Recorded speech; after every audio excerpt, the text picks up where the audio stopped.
All right, Dan. What do you say? Is it time to welcome a couple of very lovely, talented, beautiful, young European Zerg nerds? Absolutely, and I think we do something different, right? To you, Donis. Okay, it's time. Please welcome for us, Serral and Reynor!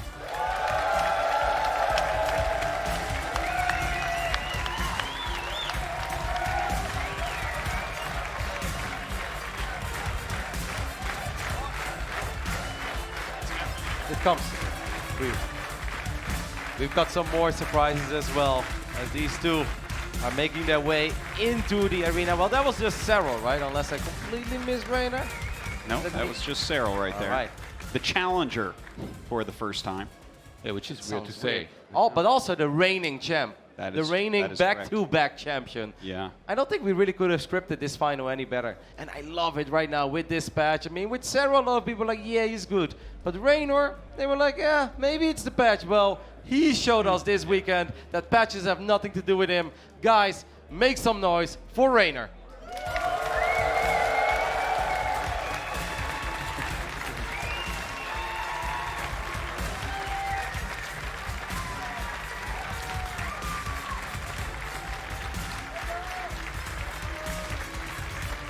And this is a beautiful thing that we are seeing emerge over the past year or so. Finally, once again, we are getting a top-level rivalry within StarCraft 2, which is something that truly, if you think back, we have been missing for a long, long time. And not just that, it's two Europeans. Like, this tournament was open to a lot of people. We had the best Zergs from Korea, the best Protoss from Korea, the best Terrans from Korea. And right now, sitting in the finals, it's two foreign Zergs. It is not just one guy dominating the scene from Europe. It is another one in Reynor. Two very young players. Even Reynor is only 17 years old. He finished second at the global finals. And on his way in the semifinals was able to defeat Serral. Now, after his last match versus Innovation, I asked Serral, is this getting personal maybe at this point? And he was like, no. And then after a little bit of hesitation, he's like, okay, maybe it is a little. It has to be at this point. The amount that they're running into each other, it's crazy. Like, I think for the whole circuit last year, the only person to knock out Reynor was Serral for a long time. He's the only guy that he lost to. And vice versa. I think it goes the other way around now as well at this point. And the fact that they're meeting in the final after a patch just got done, which basically like changed the Infestor entirely, nerfed Broodlords, these guys are here to stay. And like they had a lot to prove. In fact, no, they didn't. We know that they're the best, but they had a lot to prove to a lot of people being like, oh, is it the patch, whatever. No, it's obviously not. They are the best Zergs that we have. Yeah, they are truly crushing. And it's just awesome to see them go back and forth as well, right? Because it feels completely back and forth right now. I really don't know what to think about who's going to end up taking this series. Yeah, it seemed for a little bit that we would have maybe favored Reynor in a direct confrontation between the two. He was getting the upper hand, especially as of late. But Serral, it seems like he's on a mission here. He's been playing extremely well. And this is going to be the first time that they meet here in this tournament. And since the global finals, where, I mean, it was a pretty close series. It was Super very close. Come on, yeah. that final game, super close. Yeah. I think what was super cool here too, Reynor, I asked him earlier, like, while he was waiting for the third, or rather the second place match kind of thing, he was like, who do you want to play? He's like, I'd actually, if I want to win this thing, I'd prefer Inno. But if I really want to prove myself, I want Yuna. But that's the truth, That right? is And the truth. He's the best. Like, everybody knows he's been the best. And these two are pushing each other forward as well, right? It's like you said, Dan. It's been an ongoing story. But this was the first time I really looked at a tournament for 3-4 days. Even though Reynor has lifted the trophies a couple of times and he won their biggest series ever, you can never take it away from him. But this was the first weekend ever where I felt Reynor is actually looking better in the majority of the games that he's playing than Serral is. I had never seen that before. But you know what was beautiful then? Serral goes down against Innovation. There's no shame against it. Inno's one of the greatest players of all time. And I feel like he took it well until that young Italian kid, literally an hour afterwards, just beats Innovation 3-0. And I really feel that ignited the fire in Serral more than ever before. The moment that he started his match against Zest, the camera was on Serral. I was like, oh my goodness, that's war, Serral, right there. He's out for blood. He's been 6-0 ever since. This final is going to be sick, guys. And we're hopping immediately into the first game of the finals right here and spawning over in the top left. Representing Ents, guys, you know who he is. It is Serral.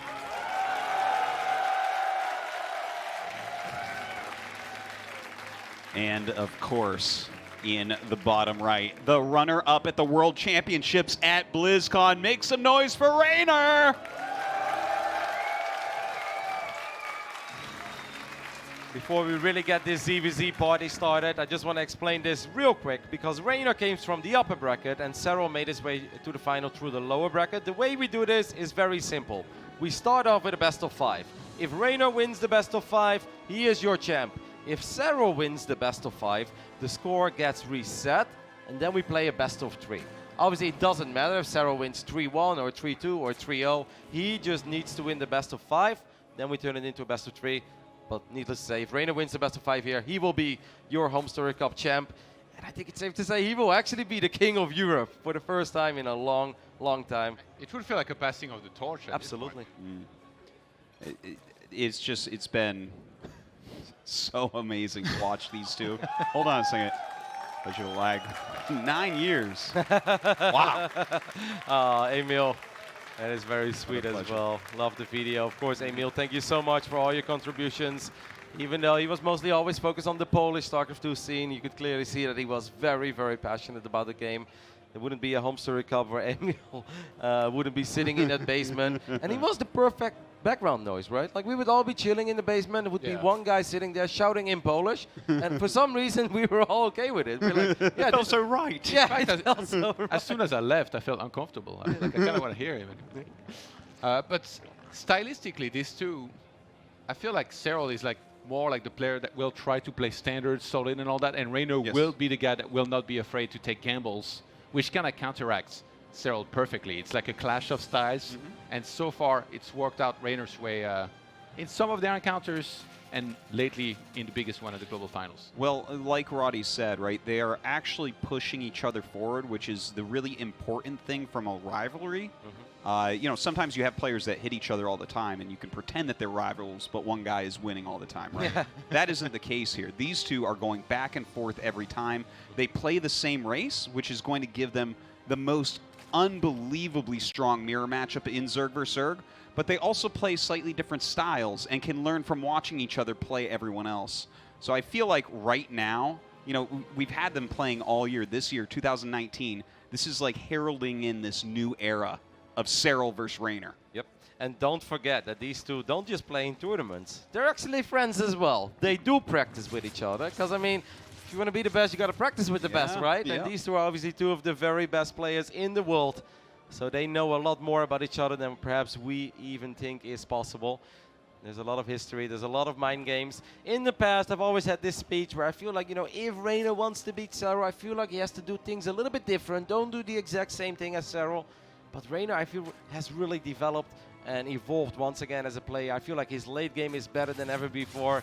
I had a little chat with him as well, and he's like, Kevin, last week, beat Yona, Vipers all the way. We both were maxed. And he was like very, very happy with it, very pleased. Like, his late game is so much better than it is right now. So I don't think Reynor has to do the weird stuff anymore. He doesn't always have to be the guy that goes +1 melee and mutas against roaches. Well, he can actually play Serral's game and do it just as good. Even though that's exactly what he's doing. He's doing +1 melee right now. I know, But no, you're totally I right. saw that. I am watching the screen.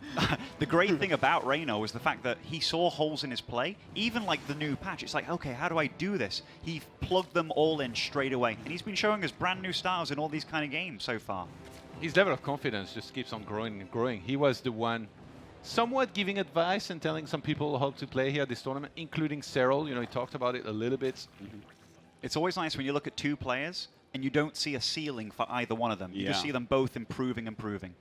Well, that's certainly something that we're going to continue to see here. I have no doubt about that. Now, Serral is going for roaches. What about what we see from Reynor here, throwing down the Hydralisk Den into the Lurker Den, but getting the melee with this? I saw him do this like a year ago. Yep, he did this in actually the NASL, or not NASL, I'm really reading the chat. It was Winter? Yes, the Winter, WCS Winter, the very first tournament. Born during NASL. Where they had the online group stage, and that's when the whole debacle of Ling Lurker started. Who was the first Zerg out there to play Ling Lurker? Everybody claimed it all of a sudden. So this is obviously a build that could work very well in this current patch. But we look on the left top side of the map, we know that there is a Nidus network going down already. It seems like Serral does not want to mess around. He does not want to go up against Lings and Lurkers. He just wants to end this. And guys, The army supply is absolutely ridiculous. It's 58 army supply for Serral, while Reynor just doesn't really have a whole lot going for himself at this point. I'm glad you're looking. These roaches are about to reach the third base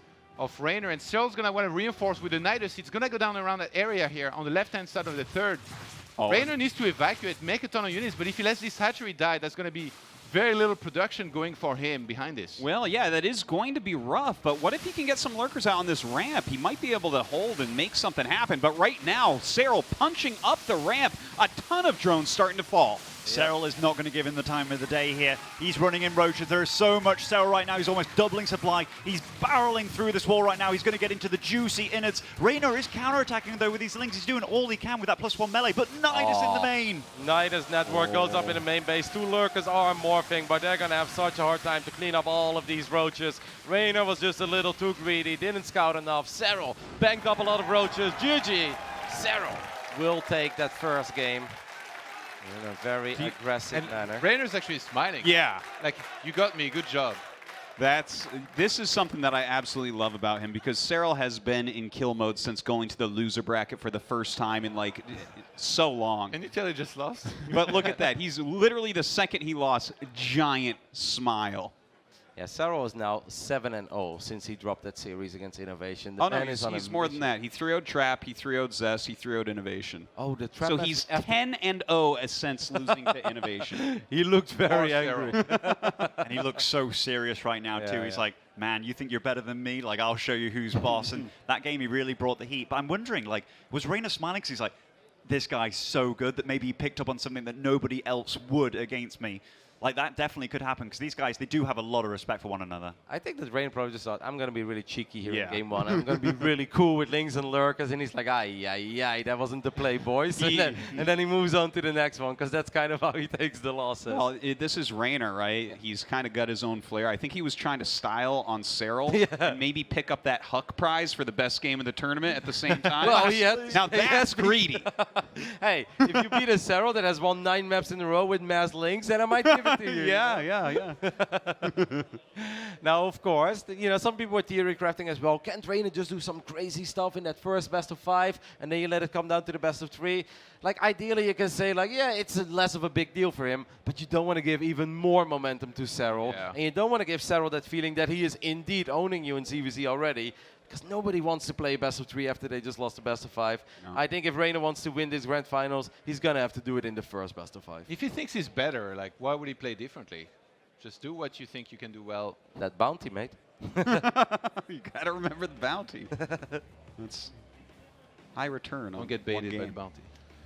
All right, down here in the bottom right, not putting up with Reynor's cheeky play, it's Serral.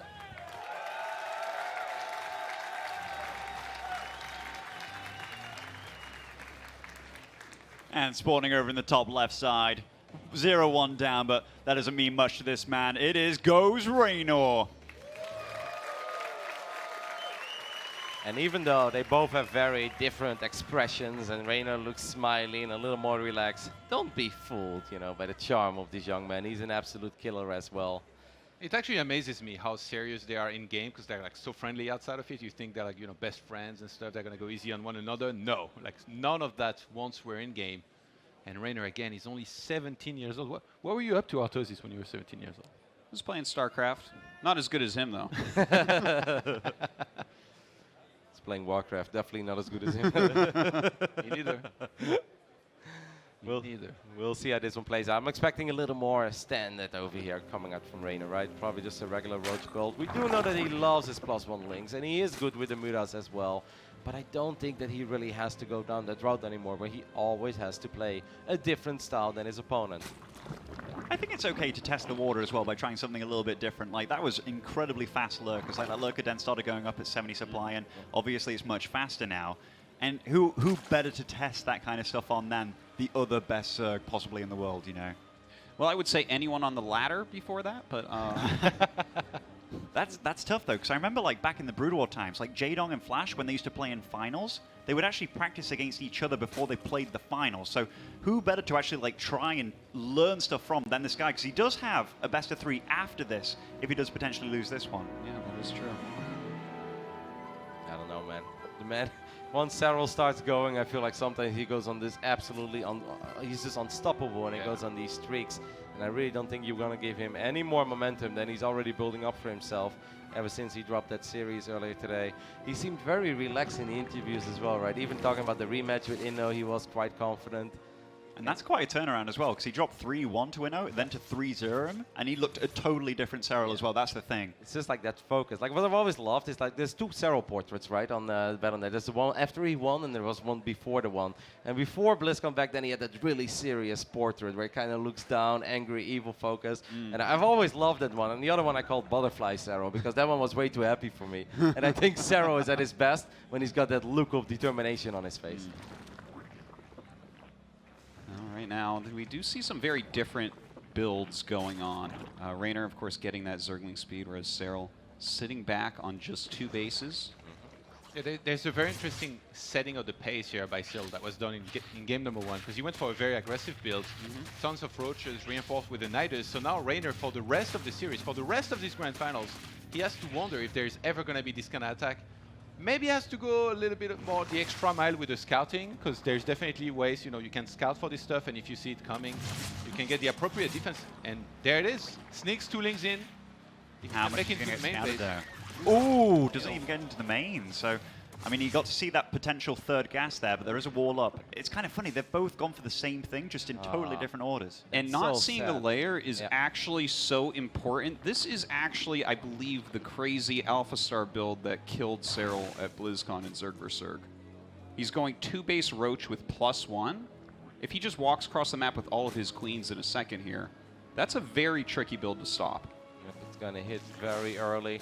It's very important for Reynor that he sees this ASAP. Where are the Zerglings? Reynor does fire up 5 roaches. If he never stops building roaches, I think with 37 workers against 31, you should still be all right. He can buy some time with these links as well, but it's important. All right, Reynor knows obviously what's happening at this point, and he will build nothing but units, and he's going to try to buy some time for himself. And I like that he goes for some Ravager as well. I think that will help a ton if you can Yeah, corrosive bile properly. In this case, Serral has got so much. Yep. 45 army supply to 34. Reynor needs to catch up. But this is a long map, and these roaches are slow. The link counterattack is going to be very annoying. Of course, Reynor will run a couple of links into the natural, into the main base as well. I have the feeling that this is starting off quite all right. Reynor's going to fire up a couple of spines as well. That's a good surround, by the way. That could have been a lot worse for Serral. Yeah, the fact that he actually lost all those lings as well makes me a little bit nervous about this. This attack is going to hit very, very hard from Serral here, especially having all those Ravagers. Yeah, +1 is going to finish up for Reynor as well, though. I feel on paper, Reynor's got the ideal counter here. It's 3 bases against 2. The reinforcements will show up a lot quicker for Reynor. All that the young Italian needs to do is just buy a little bit of time. His queens were in the corner there. Oh, they definitely were, and the queens turn up for Serral as well. The supplies are actually favouring Serral. And remember, that's kind of deceiving because he actually has way less drones. So he's got the stronger. Roach Warren. He supply blocks him as well. And these overlords are pretty low health, trying to retreat here. Oh, there was no backup Roach Warren. Reynor restarts it, but Serral just has so much, and for the longest time now, he's not going to be able to start roaches. It's just going to be links. And links are not going to be that effective, right? Because the roaches have +1 from Serral, so they're going to be able to pick up these links quite quickly. Reynor does seem a little bit outnumbered here in the end. Perhaps a couple of defensive micro mistakes. He's got the spines, but they're next to each other, so Corrosive Bow is going to hit both of them as well. And that's not what you want to have if you're Reynor right now. And Everything's moved out of shooting. range. Yeah, everything's shooting for Reynor right now. He's trying to micro the spine crawlers back against the Biles, but there's so much Serral right now, and Serral looks angry. He's marching on. Nice Biles hit from Reynor, though. Might be able to hang on if he can get a little bit lucky here. Links are coming in, but they're not that great against roaches. They just buy a little bit of time for Reynor's roaches to try and get the defense here. Queens are going to die, and it looks like Reynor's going to defend for now. Yep, Reynor picked up, of course, a couple of queens as well. The young Italian is definitely not down and out yet. He's down a couple workers, but don't forget, this was 3 bases against 2 all along. So it's safe to say that Serral actually needed more than what he got done there in the end. And Reynor immediately goes back into drones here. Yeah, a little ambitious, I'd say. He thinks there's not going to be a follow-up, even though he sees no third hatchery from Serral. Yeah, well, Serral's actually just making roaches right now, so there might just be phase 2 coming up here shortly. Yep. Like 9 army supply looks good, right? Like it's like, oh, it's 49 against 40, but by the time that all of Serral's units make it to the other side of the map, Reynor will already have recovered from that little army deficit. Reynor's going to be annoying with the very few Zerglings that he has. Apparently 4 Zerglings is all he needs to be a nuisance. He has 5 Ravagers here, Reynor, so if he actually sets up defensively, it's very hard for Serral to attack into him because of Corrosive Bile, but Don't forget that Reynor still has an Overlord near the third base of Serral as well, so he knows that Serral's still just on 2 bases. The armies are so similar at this point, and Reynor's doing a good job of trying to buy time. Does pick off one Ravager early on, which is actually a really big deal when it's this neck and neck. Yeah, he's got his queens here to help protect as well. The couple drones come out to help push Serral back, and it looks like Reynor's going to be able to hold this hatchery as well. Yep, Reynor's micro has been really good. He's going to be forced to fight it because the queens obviously can't go off 3, but this is going to be an easy victory in the end. The roaches are just simply a little healthier on the side of Reynor. He still has plenty of Ravagers as well. He's going to snipe one more Ravager of Serral. He can just chase from there. I don't think too much is going to get away here from Serral. And he's just going to tap out Reynor with the equalizer here. After a fantastic defense, has a huge sigh of relief. There was just 1 or 2 biles there that landed like really beautifully for Reynor, and a little bit of a smirk there from Serral as well, realizing, should have had that lad just then. That's quite an all-in build there from Serral. Not really a whole lot of backup as you don't take a third base, you don't get a layer or anything like that. You're pretty darn low on drones, sending your queens across the map. It seemed like he was going to break him, especially when he got that Warren, but the fact that Reynor just hung in there, moved his spines back, microed as best he can, very impressive. It felt like a disaster at one point when 4 Overlords were clumped up, and normally Overlords are not a priority in fights like that. But hey, if you can get all of them by the queens and those corrosive balls that were landing in the middle of the pack, the spines were going down. It felt that Reynor's queens were a tiny bit misclicked, right, when they were almost alienated in that little corner. I was like, oh man, this is going to be an almost impossible defense for Reynor. But he gets it done, and he snaps the winning streak that Serral has been on this stage. After 10 maps in a row, Serral finally drops one again. I like it when he smiles. Me too. I love the little smirk, because they both respect each other so much. You can just imagine what he's thinking. He's like, so this is how it's going to be. Another one of those. All right, then. The list of priorities that like Reynor had to scramble through at that time, because he was supply blocked, he was losing the Roach Run, losing the Evo Chamber as well, like had to micro everything, like that was real clutch decision making by him. Yeah. I still don't even really know how he was able to get it done there in the end. Once again, of course, the roaches were slow. I mean, there is a similar build to this one, but then a little bit different, where you do get the lair on 2 bases, and then you make that Overlord highway, right? Like, that's something that Lambo, who's sitting behind us, has done a couple of times against Serral in the past. Hits with +1 missile attacks as well, hits very quick, and that maybe that could have made the difference, right? Like, obviously, the resources are slightly different at that point, but then the reinforcements do show up a lot quicker, because you're creating that little speed Overlord highway as you drop creep in the middle of the map with your OVs. All right, well, here we go into game number 3. Down here in the bottom right, failing with his all in that last game, it's Serral.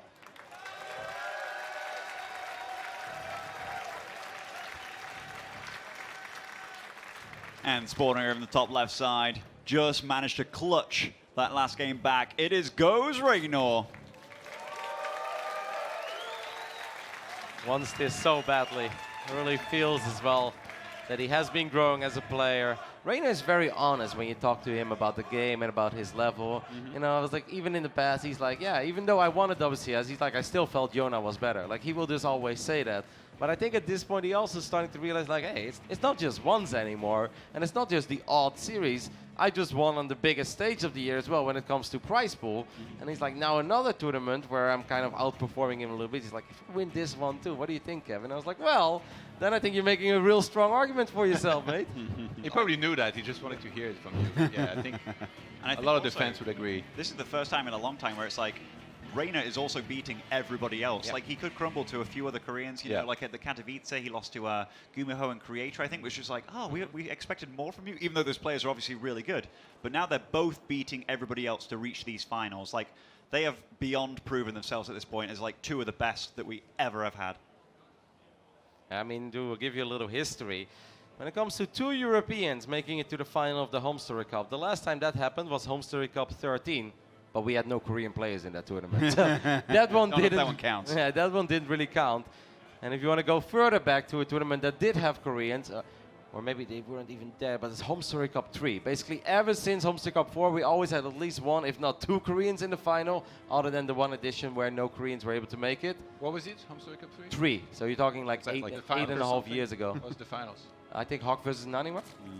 It's a different era, guys. Yeah. Slightly different era there. Yeah, I would say so. And a not complete truly mirror Europeans so either. Huck is a good old half American. And Winter's Gate here, like they both are doing the exact same build. It's no longer like a two-base Roach Warren kind of thing, so far more standard. Maybe the bubulars slow down any potential of those pushes happening, so seeing a far more standard game from both of these two. I wouldn't mind seeing a longer game, you know. They've had some epic ones before that lasted longer than some of the rushes that we just saw. So far, Reynor's keeping on the Baning Nest by the look of things. That doesn't mean he won't be getting it at all for now, but it's definitely quite a bit delayed. And any edge you can get, right? Because every time you make a building with Zerg, it's one extra drone that could be mining. So maybe he knows that 14 links. 14 links all at the same Quite time. a few. Well, Serral's making 8, so that's a more defensive number from him, and he has that Baneling Nest about to finish. Yeah, so I think this is kind of the fake right by Reynor, because Reynor is going to skip the Baneling Nest, he'll go straight for that Roach Warren, but often if you want to make this play, you want to make a bunch of Zerglings to keep the battle on the other side of the map. Yeah. But I think Serral's already thinking ahead of the situation. He's already hiding 2 Zerglings on the left top side. If you scout this immediately, if you're Serral, you can absolutely get quite feisty with Ling Bane. Yeah, so what this does here by Reynor is that it forces a lot of Banes. By Serral, it makes him play defensively, and then the Roaches come in, and your opponent is stuck on Zerglings and Banes, which are not great at all against Lings. They're terrible. Look at Serral's read behind all this, though. He's still droning up despite being kind of under a little bit of pressure. Like, this could signify that he knows his opponent a little bit. I feel like Reynor knows, right? Because he did bring his Zerglings back. Reynor is going to fire up a couple of Roaches immediately. And yes, he is going to find the 2 Zerglings from Serral. So Serral at least scouted it. He knows what's happening over here. 7 Roaches are on the way. And I think after this, we are just going to macro up a little bit further. Yeah, I doubt anyone's going to be able to kill each other at this point, but I feel like after those 2 openers, Serral... We saw the Roaches. Too bad. Serral just saw some of these Roaches here with some of his Lings. So he needs to go very heavily into units here as soon as his Roach Warren finishes. But because Reynor saw that Serral saw, he starts to lair and takes 3 gases. He knows that he knows. Right? Time to tech up. Yeah, I was just about to say, he hasn't got an Evo chamber either, right? It's just Serral that's going for the upgrades here. So I wonder what Reynor's plan is. Mudas? Kind of starting to feel like it a little bit, no? Yeah, with that many gases. Yeah. Normally, I think you don't add the gases maybe that quickly, but he is getting the ranged attack. Maybe he's going to rush up into Lurkers or something like that. Oh, he's getting... Okay, yeah, I think so. Given that Lurkers are so much more accessible now with the Lurker Den being so quick, and it's always a worrisome, like, because they obviously cost 150 gas per Lurker, trying to get that bank up and running early on. You guys really think he's going to go straight into Lurkers for you? I mean, Well, he tried it the first game, Kev. Yeah, but that's very different because he played +1 melee. To me, this seems a lot more like a Spire. Well, he went +1 melee into Lurkers, which made even less sense than what... Oh, well, Kev, you're the man. It's all good. You guys couldn't see it, but as soon as the Spire dropped, Roddy turned around and gave a look to... Like, it makes sense to go for missile attacks, though, because like he doesn't want to build Mudas forever. I think we have seen a couple of ZVZs recently quite high profile. What happens if you keep making Mudas forever? So making a couple of Mudas to get some map control, pick up Overlords, force out some units, win a fight or 2 is nice, but you also want to stay up to date when it comes to your Roach upgrades. And that's one of the things Zerg's talked about too, when it's like you go Muta, you can't then transition into Lurkers, you have to go Ultras because you're behind on upgrades, whereas Reynor right now is like, no, I'm not going to let that happen. If I do have to transition, I'm going to make sure it is into Lurkers eventually. He's going to get the Baning Nest as well. It's a lot later, of course. Whoa, that is super strange. Yeah, kind of wonder what he's going to do with that one. We'll figure that one out. He scouts the Spire. He sees how many gases there are right now. Everything's pulsating. Maybe he's Kind hoping of doing that a little bit of everything. Maybe he's hoping Serral is just going to go for Hydras, and maybe Reynor eventually wants to make a big attack with like a couple of Roaches and maybe then some Banelings to potentially connect to the Hydras as well, and then overrun him with the Mudas. It's obviously always an option to keep in mind. Banelings can be very effective against Hydras if they can just get on top of them. Interesting for him to put Overlords everywhere against Mutas. I can just send out so many of those here for vision. Kind of all over the place. He does have the speed at least, so he can retreat them. By the way, this is a very heavy commitment. The 10 Mutas and the +1 air weapons as well. Well, he's dedicated to the cause for sure. And I feel like this is a little bit of that old school Reynor versus Serral magic. Look at Serral, by the way. He drops the Lurker then almost immediately. And now the big question is, right, like if we get one of these games where these Mutas will control the map, they'll pick off the Overlords, they'll keep Serral in the dark. What is Reynor's follow-up going to be? Is he too just going to go straight into Lurkers eventually, which we all kind of think is the better play? Yeah. Or will he do something feisty and make some sort of crazy timing attack? Well, he is making a lot of Roaches right now, so maybe he clears everything out and then tries to attack with that before the Lurkers are set up, but Lurkers come out a lot quicker nowadays. Yep. It feels like Serral might want to take the fight to him, or maybe a little bit earlier. If he gets enough Hydralisks to deal with the Mutas and has Lurkers as well to really siege. Before the adaptive talents are done, though, it is kind of hard. Like 1 or 2 lurkers are not really going to keep you safe forever. You're going to need to get quite a few of them. You need to space them out against Corrosive Bow and, of course, against the Mutas as well. So yes, lurkers are king in this matchup. You can get a whole bunch of them. They are absolutely sick. But just because one player has 1 or 2 lurkers, that doesn't necessarily mean that they're always going to be safe. Especially not against the very mobile army of Reynor. I actually kind of like where this is going for Reynor. Reynor is getting a lot of damage done at that hatchery. There's almost no anti-air there, so the Mutas could obviously help out as well. But for now, it's just the Roaches and the Ravagers that will get a very easy pick-off. Yeah, a very nice kill there from Reynor. But let's not forget that Serral's actually going to have a much stronger overall unit composition. He's already got some lurkers out, so it's not like this Roach Ravager can do that much else.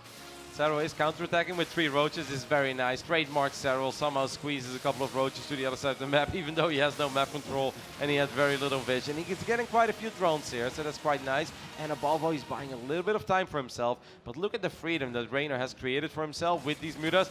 That's not something you want to go through. No. He's getting 11 more drones, so Reynor's economy is actually going to be stronger. The one thing I'm missing from Reynor is the Hydra then.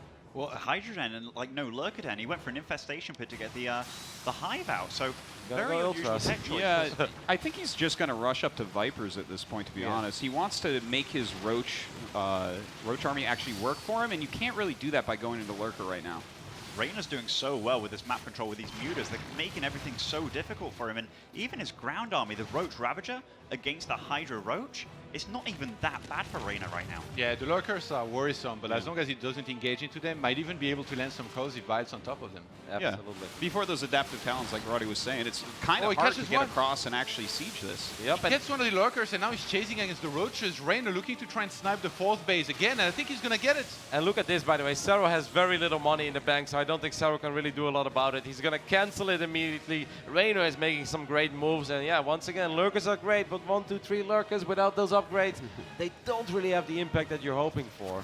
This is such an amazing game right now, like a complete clash of styles. Serral is actually building towards a much stronger army overall, but Reynor has tempo on his side. You know, the Mutas into the big Roach Ravager, and now continuing to tech up. And he's getting that Hydra Den now. I feel like that's a little bit late. I would have loved to see it earlier, but maybe he's indeed just going to get a Viper or 2.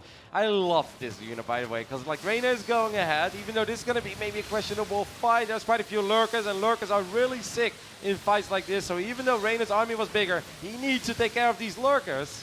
Some great biles do end up landing here for Reynor, but his army has gotten so softened up from those lurker spines, continue to throw down biles, but Serral's given chase. Yeah, Serral's on 152 supply. Doesn't have much of a bank behind. He's 36 Roaches on the way for Reynor, so he's going to remax much quicker there. And if he goes on the offensive again, Serral's going to be outnumbered very heavily. Yep, and don't forget, oh, you might be able to find those lurkers actually there. There were more to go over there. It's going to force a cancel on both of them. Well done by Reynor. Viper's going to be amazing, by the way. As soon as he can get that +3 missile on the way, Carapace level 1 about to finish. Corrosive Bite is going to miss that lurker. Reynor turns around. I think he knows there's more reinforcements on the way. Love to see Reynor just be a little more patient until those Vipers are actually here, though, because there is very little anti-air in the army of Serral. Of course, there's a couple Hydras here and there, but it should be very doable for these Vipers to land a Blinding Cloud to get a couple of abducts going, but I don't want him to start a fight with like a bunch of Roaches that are already in red and orange HP. I was feeling really good for Reynor a minute ago, but the fact that Serral is caught up in supply, his army is stronger, and the fact that he does have lurkers available, all he has to do is get into a good position against him, and Reynor, he has to just buy time, because his bank is huge. He's the one that can remax. His lurker's falling very fast. The Corrosive Bite is there. We're going to have another engagement in the center. Serral's so confident. He's chasing against Reynor now. Reynor still has got some upgrades on the way. He's not using the Vipers yet. Yeah, he really does need to get those out there. I feel like this is the time for him to really try to utilize this tempo play. He's on 5 bases against just 3 from Serral. Serral's trying to take that 4th. And if he can deny that even one more time and get into his own lurkers, how do you come back as Serral? I think this is such an important game, other than the fact that it's game 3 here in this best of 5. It's Reynor with a fantastic start. Reynor who's quite far ahead. And Serral trying to hang in there, you know, he has a smaller army, he's more broke, and it's like, okay, we've seen this before. In the old days, we knew that Serral could still win games like this, but we all kind of think that Reynor right now has the level that he's supposed to be able to close games out if he gets this far ahead. Let's see if that's actually the case or not. Serral's going to move forward, feeling quite confident here. Doesn't really have any lurkers, though. But he has big so Blinding much. Cloud. He has so much here, Kevin. He's going through the blinding clouds. He's just running ahead. He's actually ahead in supply right now. There is so much Serral. I have no idea how he's doing this. This is dicey, though. The corrosive vials are landing on the ramp. Yes, it should be an insane amount of roaches that are about to spawn for Reynor, but will they be in time before he loses the rest of his army? He's going to lose quite a few drones here. Serral is smelling some weaknesses here, but there are so many roaches on the way. I think Reynor will be able to clean this up, but at what cost? Yeah, a lot of drones end up falling there, but that actually puts them much more close to even. Some killer instinct from Serral, but was it actually too much there? Yeah, he lost everything. And Serral, keep in mind, he was lower on the walker count, so he had a bigger army for the entire game as soon as he maxed out here recently. Now Reynor, with his hold, is the one who's going to have an army advantage. He's doing great on the upgrades. He's adding lurkers, and he's the one with the Vipers. Oh, So if he goes for the counter-attack here, it's going to be so hard for Serral to hold on. More bases, more upgrades. He's got the full tech at this point. Reynor is looking in charge of this game. And he's deflecting all these counterattacks so well. Like, Serral knows he's the one that has to buy time now, even utilizing the burrow very well when he knows he can't win the engagement. And these Vipers, they've marched across the map now. Yeah, I think Serral's in quite a bit of trouble. He really gave it all with that attack, and he didn't have the same resources that Reynor had to remake all of these units. Always feels a bit sad when you see a player win a battle, but he actually kind of lost the war there. It just wasn't enough. Serral had a victory there, but he needed a massive victory. He needed to kill pretty much everything, a lot more of the economy as well. GG, Reynor is simply a little too rich in this game.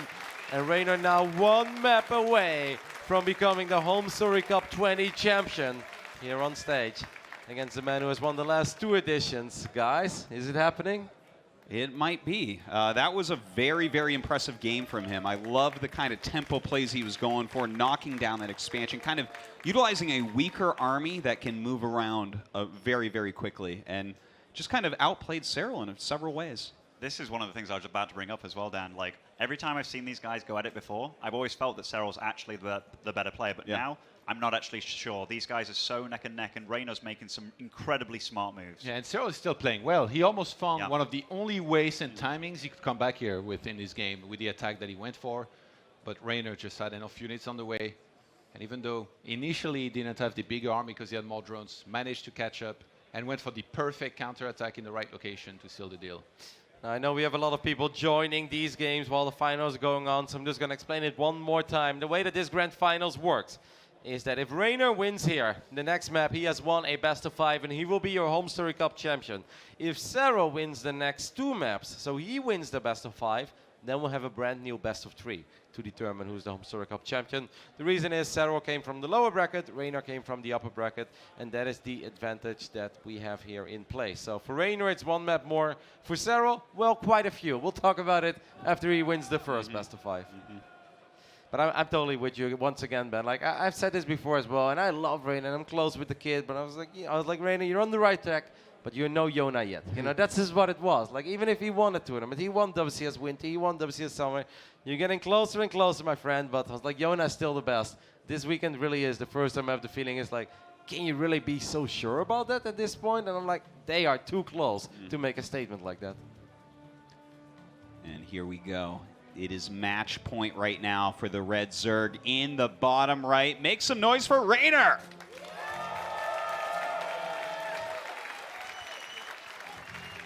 And spawning over on the other side. His life is on the line at this point. He's got a long way to go if he wants to win this finals. It is enters Serral.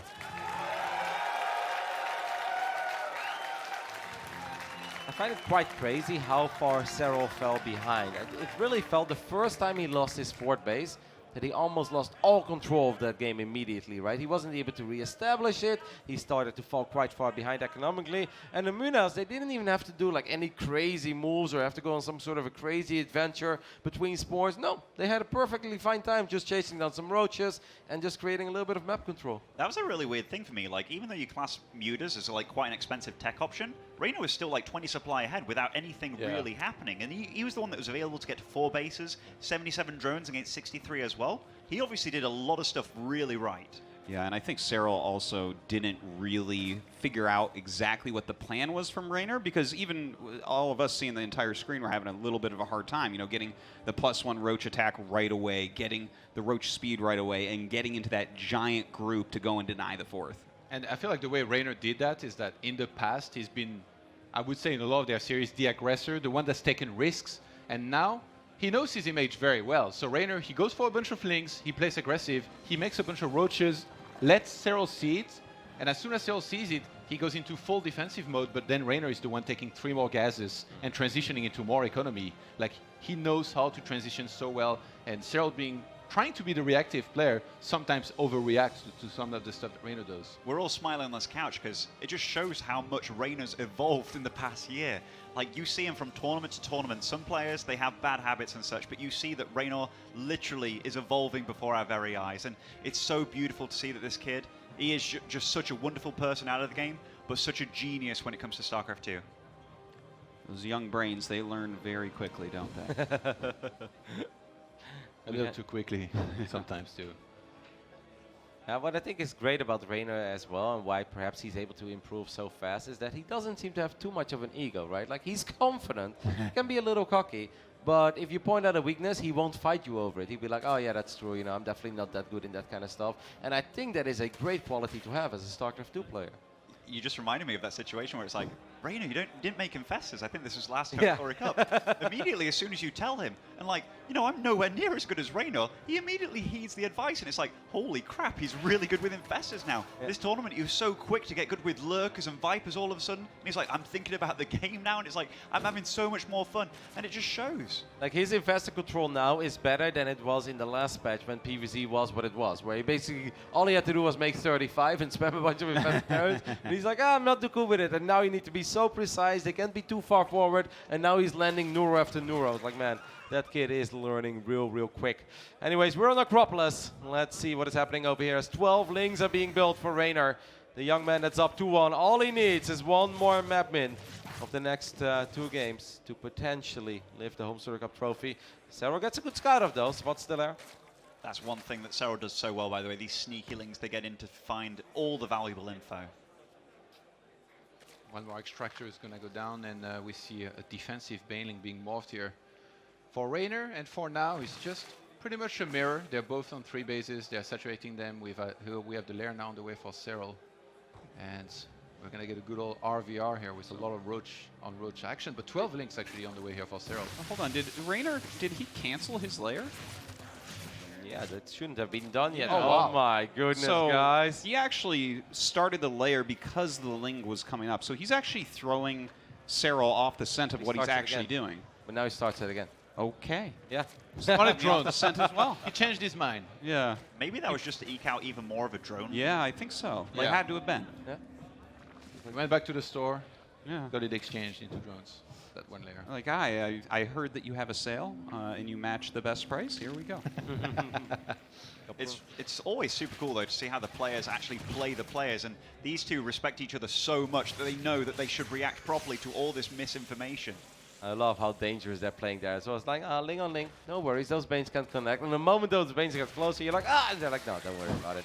Well, these links are going to go forward here for Serral. Once again, a connection with his one baneling. It gets awfully close. He does get a big connection in the end, but he doesn't have that many links remaining, so it shouldn't have a massive impact. But hey, look at the work account. Serral squeezed out all of those drones just a little bit quicker, and that means that his economy has been up a little bit. He's going to start roach production a little bit before his opponent as well.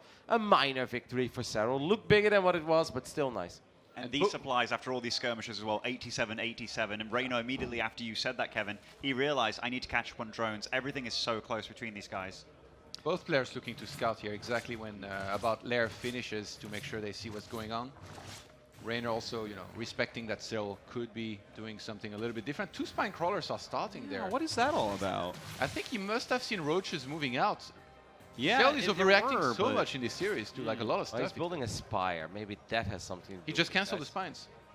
Okay, okay. So there are definitely a lot of small adjustments that these two are making back and forth. It's hard to even keep up with all the tiny mind games and tiny adjustments they're making to their economies. It's funny as well to see Reynor being the Spire player in Game 3 and then Serral is Yeah. becoming the Spire player in Game 4 again. So we're really getting a view of how all of these scenarios play out between these two guys. The undisputed top 2. Of This is what European happens when you StarCraft. get the actual best players in the world against each other continually, is they have to be able to use every single strategy and improvise at the same time. One single little misreaction to anything, and then usually you're going to be out of the game very, very quickly here. So It's good that they're on points. We're getting a great grand finals here so far. I love these overlords everywhere, by the way, and they're all Yeah. dancing as well, just meaning that they can't get barred. These guys see everything from one another. You know Reynor what I does have always quite a have? bit of a supply lead, though. When these guys play against each other, like, ZVZ can be very cool, especially if it's two good players, and you're always interested. It's like, oh, let's just see what they bust out. But I always feel it's a little more. When Serral and Reynor go up against each other, it just makes it a little bit more magical. And it feels kind of tense just watching it. Yeah. Before we started this, even when Serral was going up against Innovation, I was saying this is the first time I've really actually wanted a ZVZ finals. Where's Pig, by the way, guys? We haven't heard him growl at all. Oh, trust me, he's somewhere enjoying this thoroughly. Well, Reynor's actually attacking here. He's got more army supply right now, but he's attacking on the other side of the map. It's going to be easier for Serral to reinforce closer to the fight. Mutas are going to start on flying in, but it's only 4 of them. Yeah, roach speed wasn't done yet, so it's kind of hard to retreat here for Serral. These roaches are so slow. Reynor is getting a pretty good fight here, but guys, there are Mutalisk in the air. Move the queen. Serral does move the queen. Obviously just needs to hang in there a little bit longer with all of the defensive roaches on the way. Serral might be able to stabilize eventually, but these 4 Mutas thought they need to work harder. They're carrying here. They're doing all of the damage in the world against these roaches. He's going to push him back, even though it was only 4 Mutas. I was surprised that this Muta transition seems so difficult because he was really lacking gas, but Serral holds on for now. He's not only going to push him back, he's going to force him to go into a Hydralisk then as we have more Mutas on the way. Oh, getting damage done with these links as well. He absolutely did not expect that attack to be when it did. Like, the roach speed was so late there for Serral. Yeah, but that's obviously because he wanted to get those Mutas out, right? Yeah, As exactly. quickly as possible. And hey, those Mutas, they were absolutely worth their weight in gold because they were able to push out that constant DPS, and there simply was no answer against it. So now this game will go on. We do have a lurker, and we got a couple Hydras on the way. The tables are sort of turned once again. I always feel like in the old days, like half a year ago, it was always Serral was the one going for the Hydra then, the lurker then, and being the defender. And Reynor was always the Muta player. Well, we've gone full circle. Now apparently Reynor is our lurker player, and Serral became the Muta player. Yeah, and we actually see a lot of different choices being made and unmade continually in this game. We've already pointed out a bunch, but I just saw, for instance, Serral started bailing speed and then canceled it, going into his own Hydralisk den at this point, maybe realizing that he's not likely to be able to knock him out with that Lingbane Hydra that Reynor was so weak against at BlizzCon.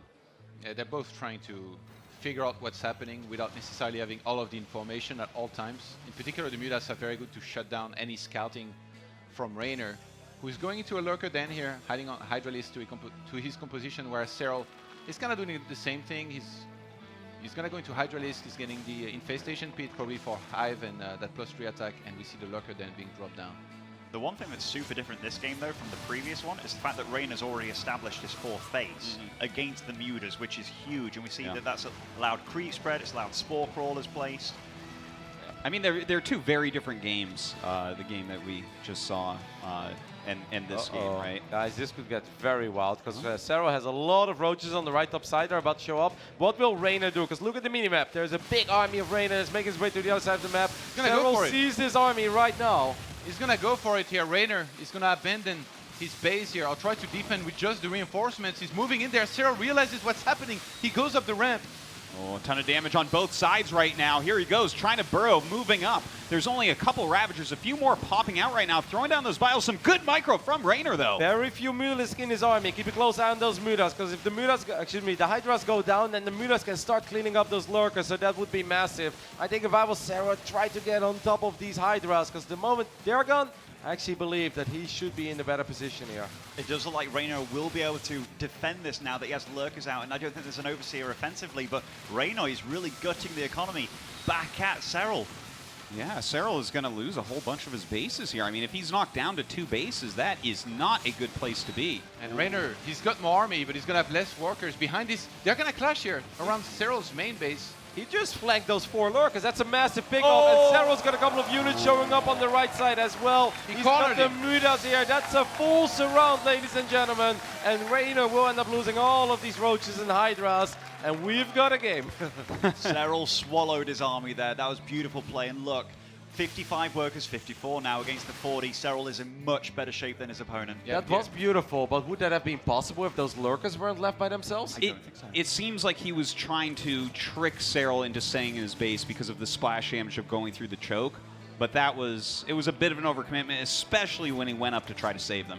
Reynor's in trouble all of a sudden. I mean, he's down quite a bit in army supply and workers. Very ambitious hive by Reynor after what all that just happened. I think he must realize he's behind in army, so he must be shooting for some sort of Viper. Yeah, I think right now, if he doesn't have Viper, when Serral gets Viper, the game just ends, because the Lurkers are the only thing keeping Reynor in this game. Serral's getting a lot of lurkers, by the way. Now he's the one with them, and I think he's going to have something up to like 7 after these 3 finish producing. Yeah, Reynor's a bit out of position here as well, right? Like Serral is showing his army at this point. There are 1 or 2 lurkers here, but it seems like Serral just wants to run in there. He's going to burrow all of his lurkers on this ramp as well. He's going to fire down the first lurker of Reynor very quickly. There's quite a few lurkers on the left side here, though. And now we've got a very awkward standoff. Yeah, the Lurkers trying to push into each other right now. Serral punching through into the natural. The Biles being thrown out. Going after that Roach Warren here as well. Oh, and Reynor, he got forced up the ramp here against the lurkers. They're already in range, so they're trading, throwing down the Biles as well, trying to make them reposition or even just kill them here.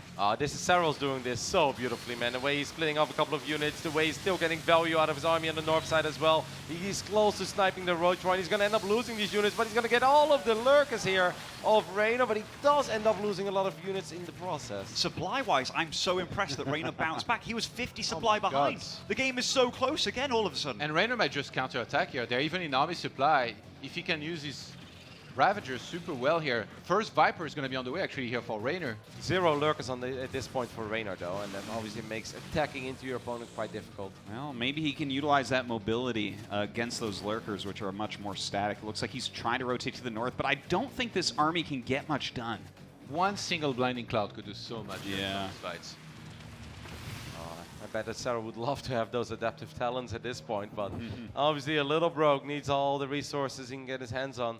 Squeeze out as many units as possible, but adaptive talents would be a massive upgrade here. Serral's doing a really good job of shadow boxing, just making sure he knows exactly where Reynor's army is, because he is in a 4-base economic situation. Oh, Reynor, no, not the Roach Warren. I was actually so shocked to see that Roach Warren survive. It was like at 100 HP during that entire fight. Half of the army runs past it. I'm like, ah, no. Okay. That's some very interesting choices, by the way. Adaptive talents coming out first for Reynor, whereas we have the range upgrade, whatever that's called, coming out for Serral. Range works for me then. Yeah. I think that's kind of cool, though, because maybe Serral realizes he's ahead and he just needs to defend, whereas Reynor realizes he needs to pounce and get in a good position just to try and get back into this. I think they're both making the correct call with our upgrade. As silly as it sounds, even though they're doing the opposite, it makes sense, giving the positions that they're in. All right, Viper time. Can we take a Very look at those important moment right now. Vipers? He was looking for some abducts, and Serral prevented that very nicely by moving his army on top. But now Reynor's going to come back in. Going to go for some abduct. Yeah, nice pick off right there. Can he get any more? The Mutas accomplishing anything on the other side of the map. They're keeping some Hydras busy, but this is not really a dream fight for the Mutas.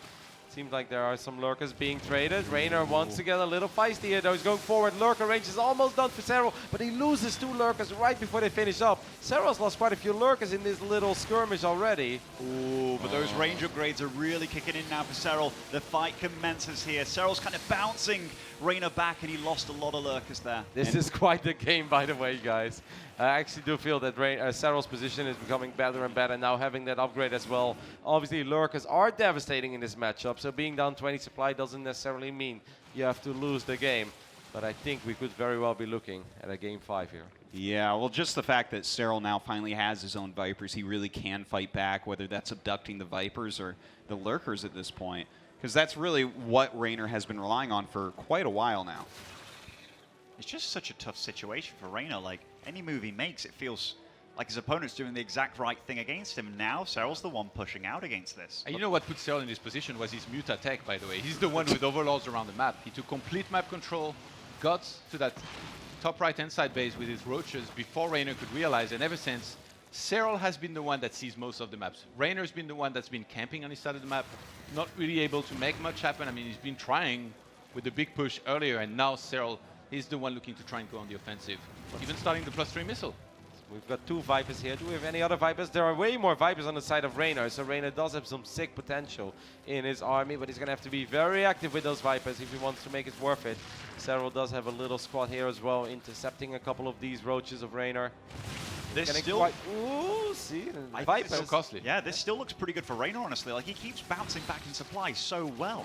He's doing better, but the Viper count is higher, right? Like 4 Yeah. against 2, that just makes a massive difference. Serral's getting one more, but Reynor has done such a good job hanging on here in this game, really rebuilding, especially even he was mostly mining from this one base. Serral takes position before Reynor can get there. And we get a couple of lightning clouds as well. Seems like this would be the moment for Reynor if he wants to save that base, but it could very well already be too late. Here come the Vipers. Actually, one of his Vipers gets abducted. He does get a lurker in the process, though. Yeah, and another one gets abducted as well. These Vipers just so crucial right now, and we see that Serral's actually adding quite a few more. He's down to one single lurker Serral here. lost a with lot of Siege. units here. I feel like he was bleeding out supply for the last 20 seconds. But he wasn't paying attention for a second. Reynor on 110 army supply against 110 for Serral. These players are so evenly matched. It is ridiculous, isn't it? It's so confusing, too, because it looked like Serral was the one doing better in that fight, actually. Like, his abducts, he had quite a few more of them. But, yeah, I think you're right, Kevin. Those two lurks at the top really saved Reynor quite a bit. We're going to get the adaptive talents now on the side of Serral as well. He does still have, of course, lurker range. There's one lurker keeping him safe for now. Viper count this time in favor of Serral. So he's going to be the one with a few more abducts to work with and a few more blinding clouds potentially as well. And it all comes down in the... Oh, Reynor has managed to squeeze by a couple of units on the top side of the map. And this is a very important base for Serral, who's already mining less than Reynor. And he's sending everything, so that means Reynor can attack another base at the same time. Now the hatchery is gonna go down. Oh, look at that. He leaves just enough roaches to pick off the hatchery, gets out his very important lurkers, and it seems like he's repositioning in the center at the same time. What a move. Reynor's doing so many things well, and now he's actually maxed out too. He's making so many more roaches, which, you know, aren't necessarily the best unit, but, ooh, nice trades here with the abducts as well by both of the players. Yeah, Reynor's one upgrade behind now. I mean, Anything Serral you can saying do, I can anything do you can better." do, I can do better. We're both abducting Vipers, and we're both canceling bases on the other side of the map with little hit squads of roaches and lurkers. More Vipers being produced. Guys, what happens if they both make 100 Vipers? Do we have another draw? Oh my god. They just use parasitic bomb, and whoever does it better wins. Well, one of them could lose by accidentally sucking out all the energy of the buildings. This was a decent counterattack though. 13 drones Yeah. at this point. But to be fair, they're still pretty much equal on workers. Army-wise, though, Reynor, 140 against 116, guys. Yeah, but Serral has Supply. the upgrade advantage, though, Todd. And it might be a bit deceiving because I do believe that Reynor made a lot more roaches as well, which aren't necessarily the best. Serral supply blocked. He's already behind in army, now he's supply blocked. If Reynor goes for it now, I mean, it's always very hard to attack into lurkers, but I think he might try to attack at top at the same time, knowing that Serral might not be there with everything, or enough. I mean, Serral's got a lot of Vipers here. I wouldn't really mind him even abducting the random Hydra every now and then, just to keep those Vipers busy. My god, Serral is so smart. He knew that was going to happen. He knew that by going at the bottom, Reynor was trying to attack at the top at the same time, gets ready, intercepts one of the lurkers. Fantastically done. Those great tactics that Reynor has been using are, I mean, Serral's just learning. He's getting better and better throughout this at countering. Yep, Serral is absolutely expecting a couple of these attacks, and he's getting ready for it. This is getting more and more lurkers. He's getting closer in supply now as well. Reynor is the one with the bigger army, but Serral's army is simply better. He's got more high-value units. It really does feel like Reynor is desperately looking for an opening, but he's not finding it yet. He's trying at two fronts at the same time. Hitting from the north. I think from that's the the north big and the thing south. here. Like, Serral has been remaxing slower, but on a much better army. And so Reynor, like, maybe the tide switches now. But Reynor still has map control. If he pounces and, like, Serral tries to counterattack, Reynor's just going to do it much faster. Really love how they've tried to be he's outmaneuvering going each for other it. for a while. A couple of big ducks here, big blinding clouds as well on both sides. Serral gets another Viper here, and this is really starting to hurt because Reynor does already have a lot of basic units. A couple of good abducts there on the side of Reynor. And as Blinding Cloud hits, Reynor is forced to reset position here, moves back a little bit, resieges with his lurkers. He's setting up a flank, guys. Yeah, it looks like it. He might be able to catch some of this on the way out. Looks like he didn't move quite far enough south. Oh, there he goes. Gets into position. With the rest of his army, he's going to try and join up here, and there is a lot of The good Vipers- battle oh. units here. Loses one before he can react here. And Serral's really going for it. Oh, that seems like kind of a painful engagement at first, but in the end does get the lurker. One lurker still firing. Serral, you need to take care of that lurker. Wow, the DPS of that one was insane. Got so many shots off. So many battles happening everywhere. It's like a Yeah. battle for top map control and bottom map control and central control. This feels like Archon mode here. For sure. The army movement is absolutely beautiful on both sides. Serral does find himself a lurker there. Reynor does feel like he's slightly more aggressive, right? He's slightly more eager, trying to make some magic happen. Is that Hydralisk range only incoming right now for Reynor? Oh, so that's wow. huge. Oh my God. Can't believe he forgot that. No wonder he could only kill one of those Vipers. Serral's he's on the chase here. He's feeling confident now. Now that he's traded super well on his side of the map, wants to be the aggressor. He might be able to kind of size up the army of Reynor, and he's like, well, I think I've just got more. Yeah, he does have a much bigger army. He does have that additional plus attack upgrade as well. Yep, Reynor is catching up though. He's getting his own +3 missile attacks as well, but it's not ready yet.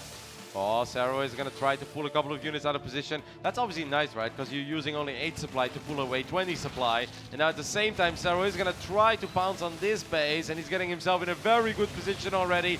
I don't know if Reynor really wants to take this fight. Blinding Clouds, though, very strong here from Reynor. Another good abduct as well, grabbing quite a few of these lurkers. Oh, massive counterattack by Reynor, though, into the economy of Serral. He's trying to hang on over here, but what can he do against this sheer onslaught of Serral at this point? They both are just going to keep abducting high-tier units here. Lurkers, Vipers are going to fall left and right. Reynor still with the counter-attack with those roaches. They're going to have to do a ton. He actually engages. I don't know if that was intentional, but he's going to lose a ton very quickly. Looks, does he have enough? Reynor doesn't I'm have losing enough. my mind here. Got me, but I just keep looking back at those supplies as you always tell me to do, Todd, and they're always within the Oh my goodness, he's going to save that little hatchery as well.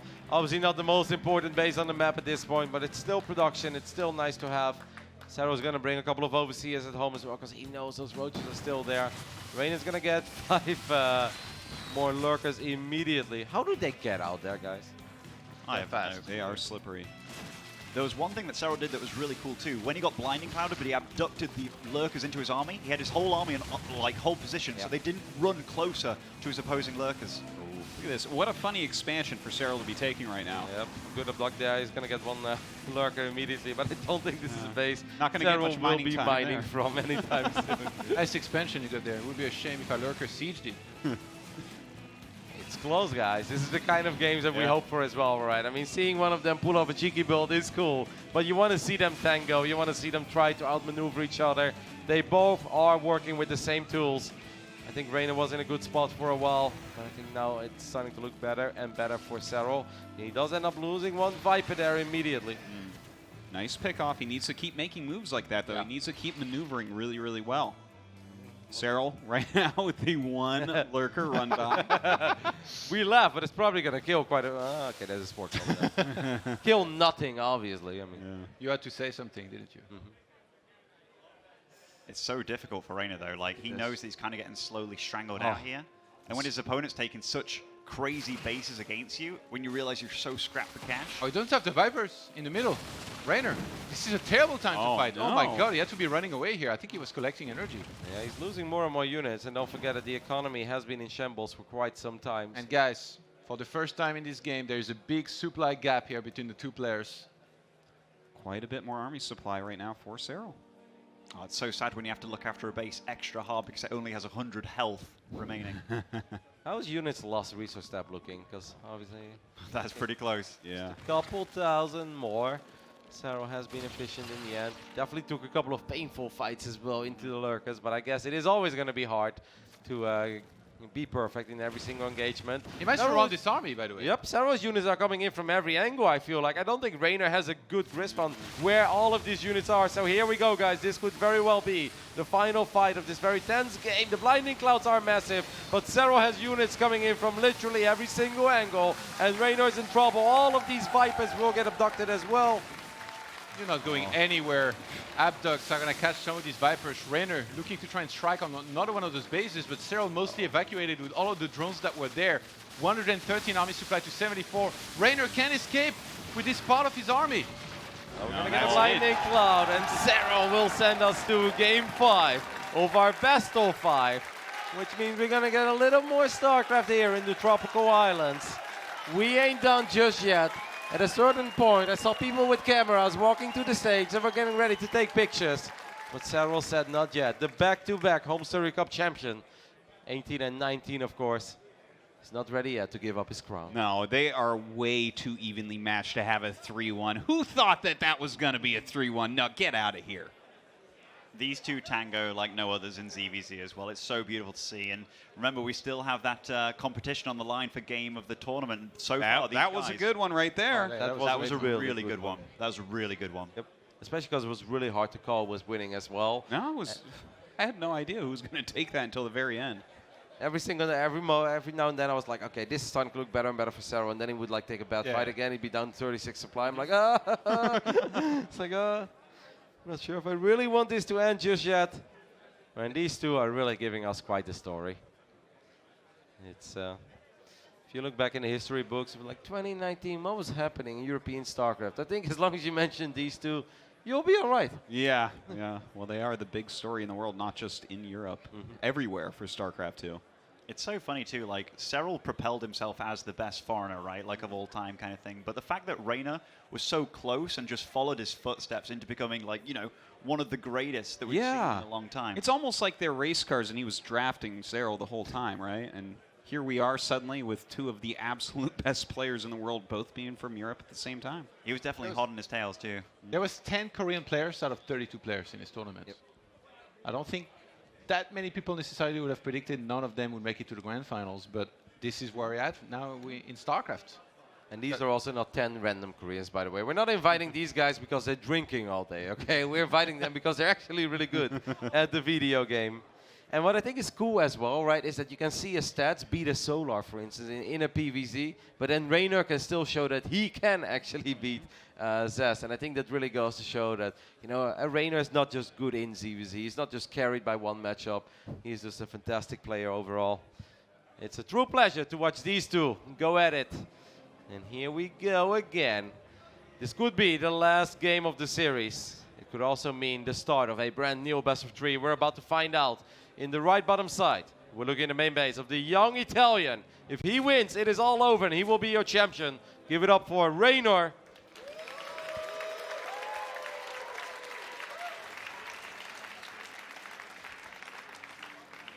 And in the top left, looking to close out this first best of 5 and enter a best of 3, make some noise for Ence's Serral.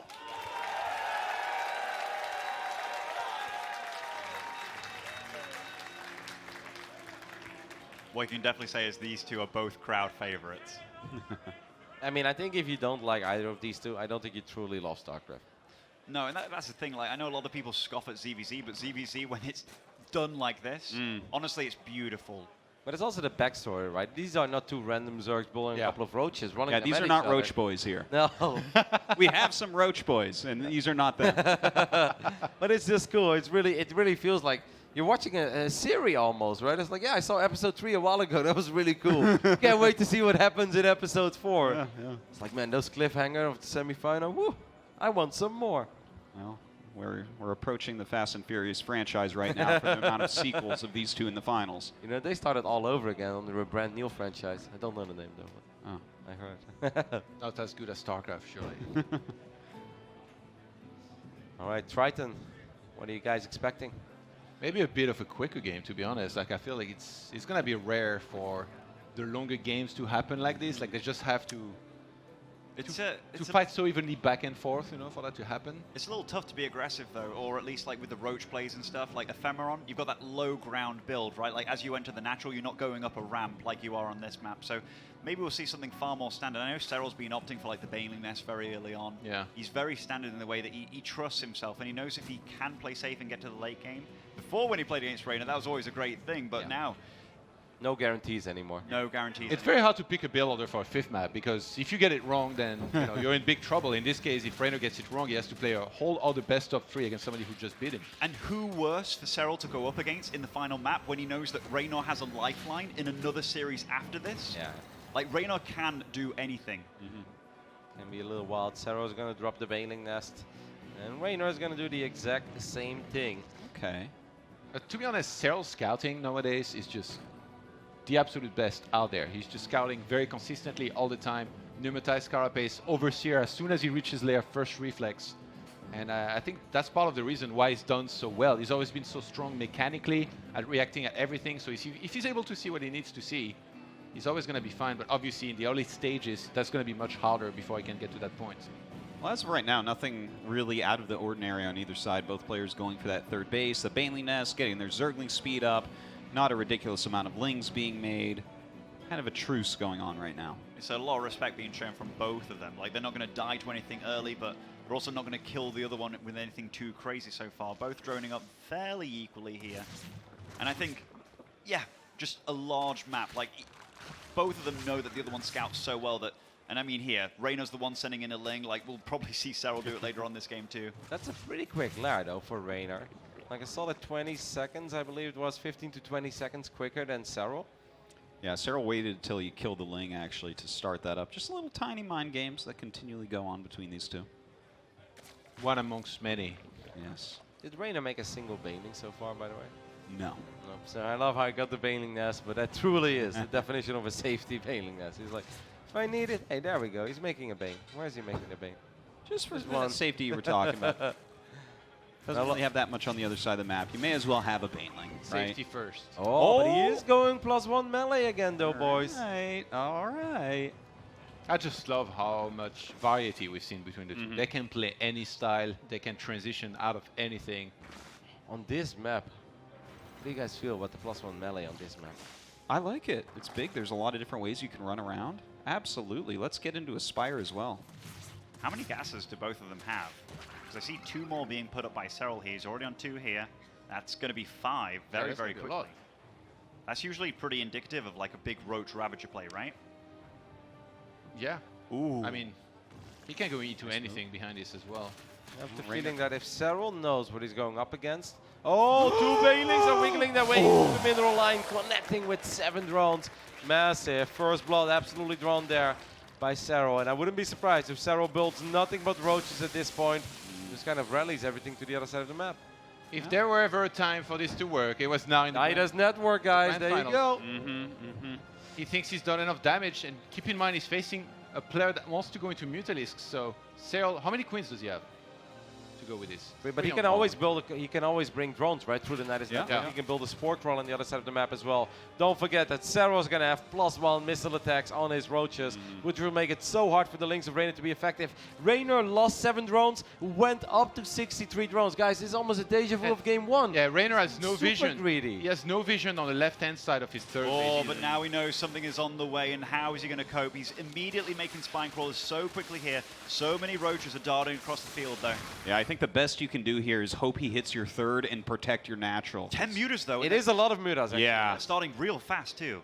Oh my. All right, here he comes, though. He's coming up that ramp. Right now, Reynor has to hold on, but immediately Serral running in. There's so many roaches that are going to head across the map. Those mutas are going to have to work super hard to defend against this. Ton of drones are going to go down. Reynor needs to salvage the situation. He needs to hold on. Nida's network goes up in the main base as well. Quite a few drones do go down. Of course, the mutas will eventually clean this up, but how much damage will Serral do to the economy of Reynor before that finally happens? He is losing so many drones right now. More and more roaches coming up. It's about time to split these up as well. The mutas definitely will end up killing them, like you said, but look at this, even going to take down the Spire. How do you guys feel about the fact that he left the drones to go over to the third base? I know he killed the Spire here, but these mutas, and even body blocking with the Lings here as well. Drones trying to go to work against the Niders. That's not going to do that well. The mutas need to get down there and take care of it by themselves. Roaches finally going to be sniped. It's 50 workers against 45. Oh my goodness, I actually think that Reynor is doing this in a very magnificent way, though. Like, of course, he's been losing the spy and everything is in shambles a little bit, but he still has all of these mutas. He's going to end up losing the spawning pool. We've got 2 spore crawlers, but is that enough? Yeah, with the queens, maybe it is. Now, that's the play right there. Those 2 spores are so important because Serral needs a little more damage than he's done so far. Oh, great transfuse on that more queen. join the field. I think maybe Reynor should have gone for it while they were not. Yeah. Those broodlings as well, like, just go. He needs to dive on that ASAP, losing this main base layer. But he does build the Spire before he loses his lair. Yeah. This is very close between these two, because Serral, if he kills that main base, it's going to be looking pretty fresh, and he does do that. How many spores do we have at home, Mapu? Can we take a look at the main base of Serral? Serral doesn't have a lot of anti-air at home. There's 1 spore there. It's 1 spore per base and a couple of queens. If he goes across, though, the army will run down the ramp into the natural. Now look at this, sending some roaches over to that third base. Serral continuing to hunt for damage. Yep. Good move as well, but I do think that's something that Serral needs to do, of course. Otherwise, this middle count is way higher than the queen count. At the same time, it seems like Reynor was able to pick up a couple of drones as well. This is so close, 41 against 42 workers. Serral's up in supply, but Reynor's got a bunch of mutalisks out. Can't Serral just siege here? Bring the spores to the ramp, maybe spread a little bit of creep and use corrosive bites to spam from the high ground? The only time I ever see this is in like ZVP, you know, when they Yes. ignite the main base and then they start seizing from the high ground. You don't see this very often. Well, don't worry. He's building his shield batteries down there and waiting for his robot to finish. Well, that's a lot of queens all of a Oh my sudden. god, he's gonna siege from here. This is insane. Yep.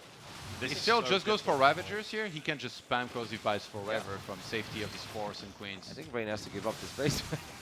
No. No. can, You know yeah. I what? think Just he'd do keep that. making these mutas and we'll see what we can get done. I think you're gonna give it up. This is nice, but it's also nice the fact that Serral had roaches ready here to defend. That is a lot of queens too. How many mutas do we actually have on the field here? 2 meters just went Oh, down. 15. Reynor not paying attention there. 14 queens for 13 mutas.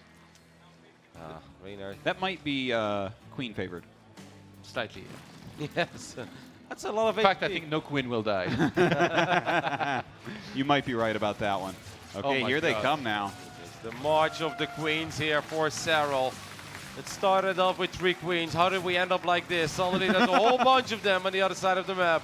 Reynor is going to finally be able to take care of that Nidus network in his main base, but how do you fight this, man? I don't think he can at this point anymore. We need an EMP, guys. Yeah, that's exactly what we need feedbacks. GG! Serral wins your first best of 5, and that means we're going to start all over again, but this time it's going to be a best of 3. These two just can't get enough of each other, and neither can we. Oh my God. Just what a series right there. Could not ask for better. The full run of strategies from both sides. The mind games absolutely everywhere as well.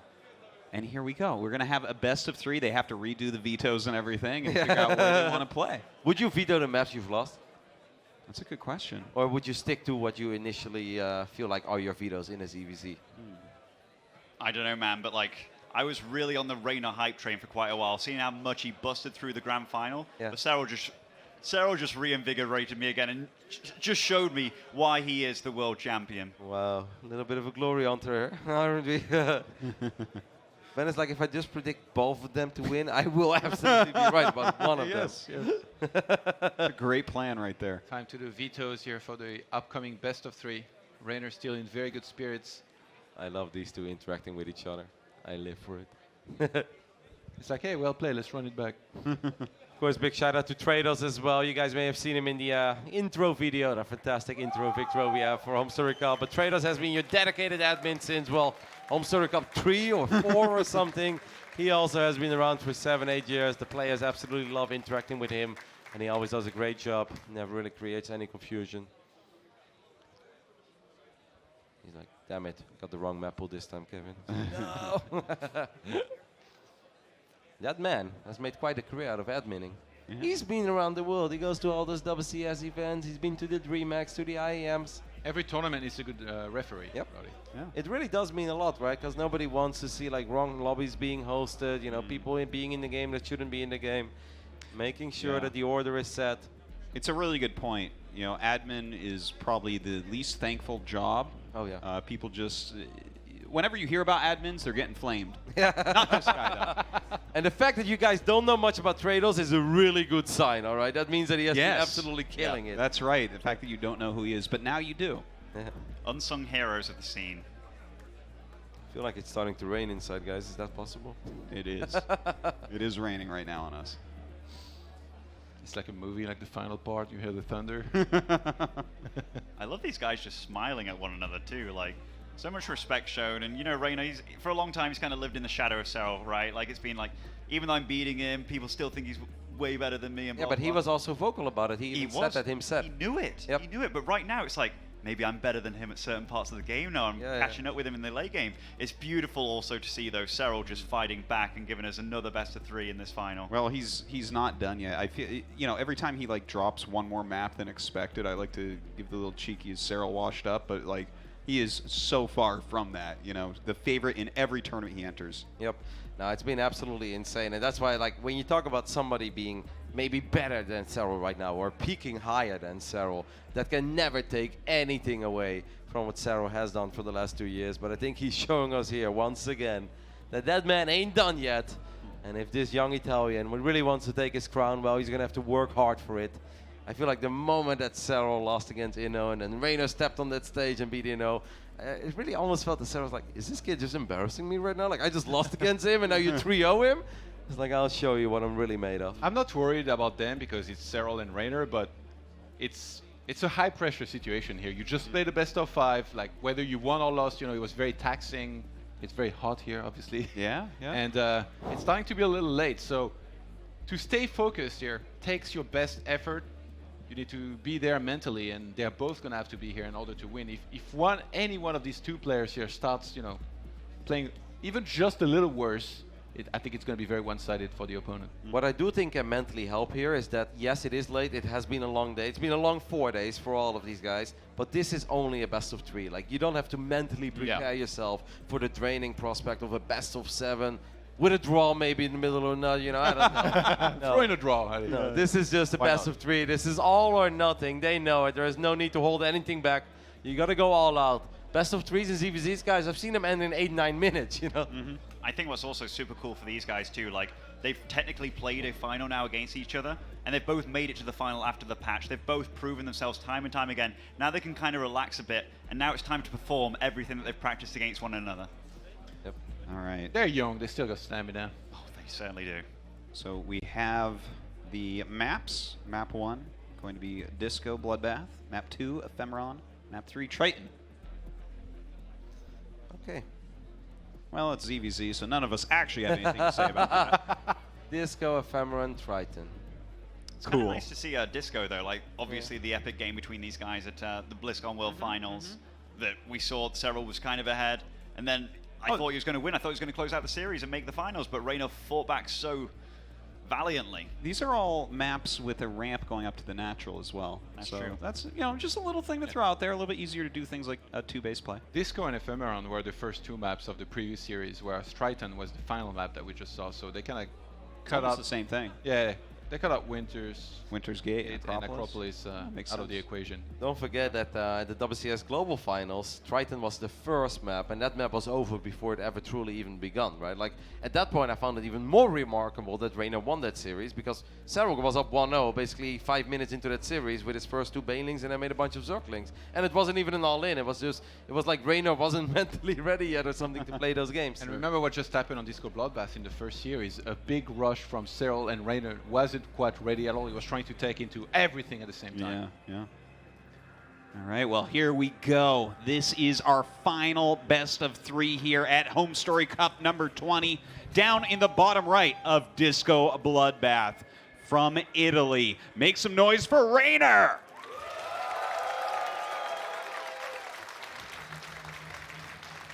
And spawning over in the top left side, he's won the first best of 5, and he's here to stay. He's ready to go the full way. It is Encer Serral. The reigning Homestory Cup champion, the back-to-back champion. The only player to ever win 3 Homestory Cups in a row, Mustasia. We've had a couple. What? Oh no, I was just giggling. Why is that funny? No, I was just giggling. I'm sorry. Well, you were like setting up like the only person. It's not Serral. It was Tasia. Yeah, because he's won 2. Stasia's won 3. Yeah, no, we know. I don't get the joke. Yeah, it's okay though. I'm sorry, man, for interrupting you. Anyhow, getting into this game, like on Disco Bloodbath, Kev. I do think it is incredible what Serral has done over the past 2 years, though. Like the fact that he won 2 GSL versus the Worlds in a row as well. Like he was really the first foreigner in a long time to just shine on the scene. Yeah. He's a good player.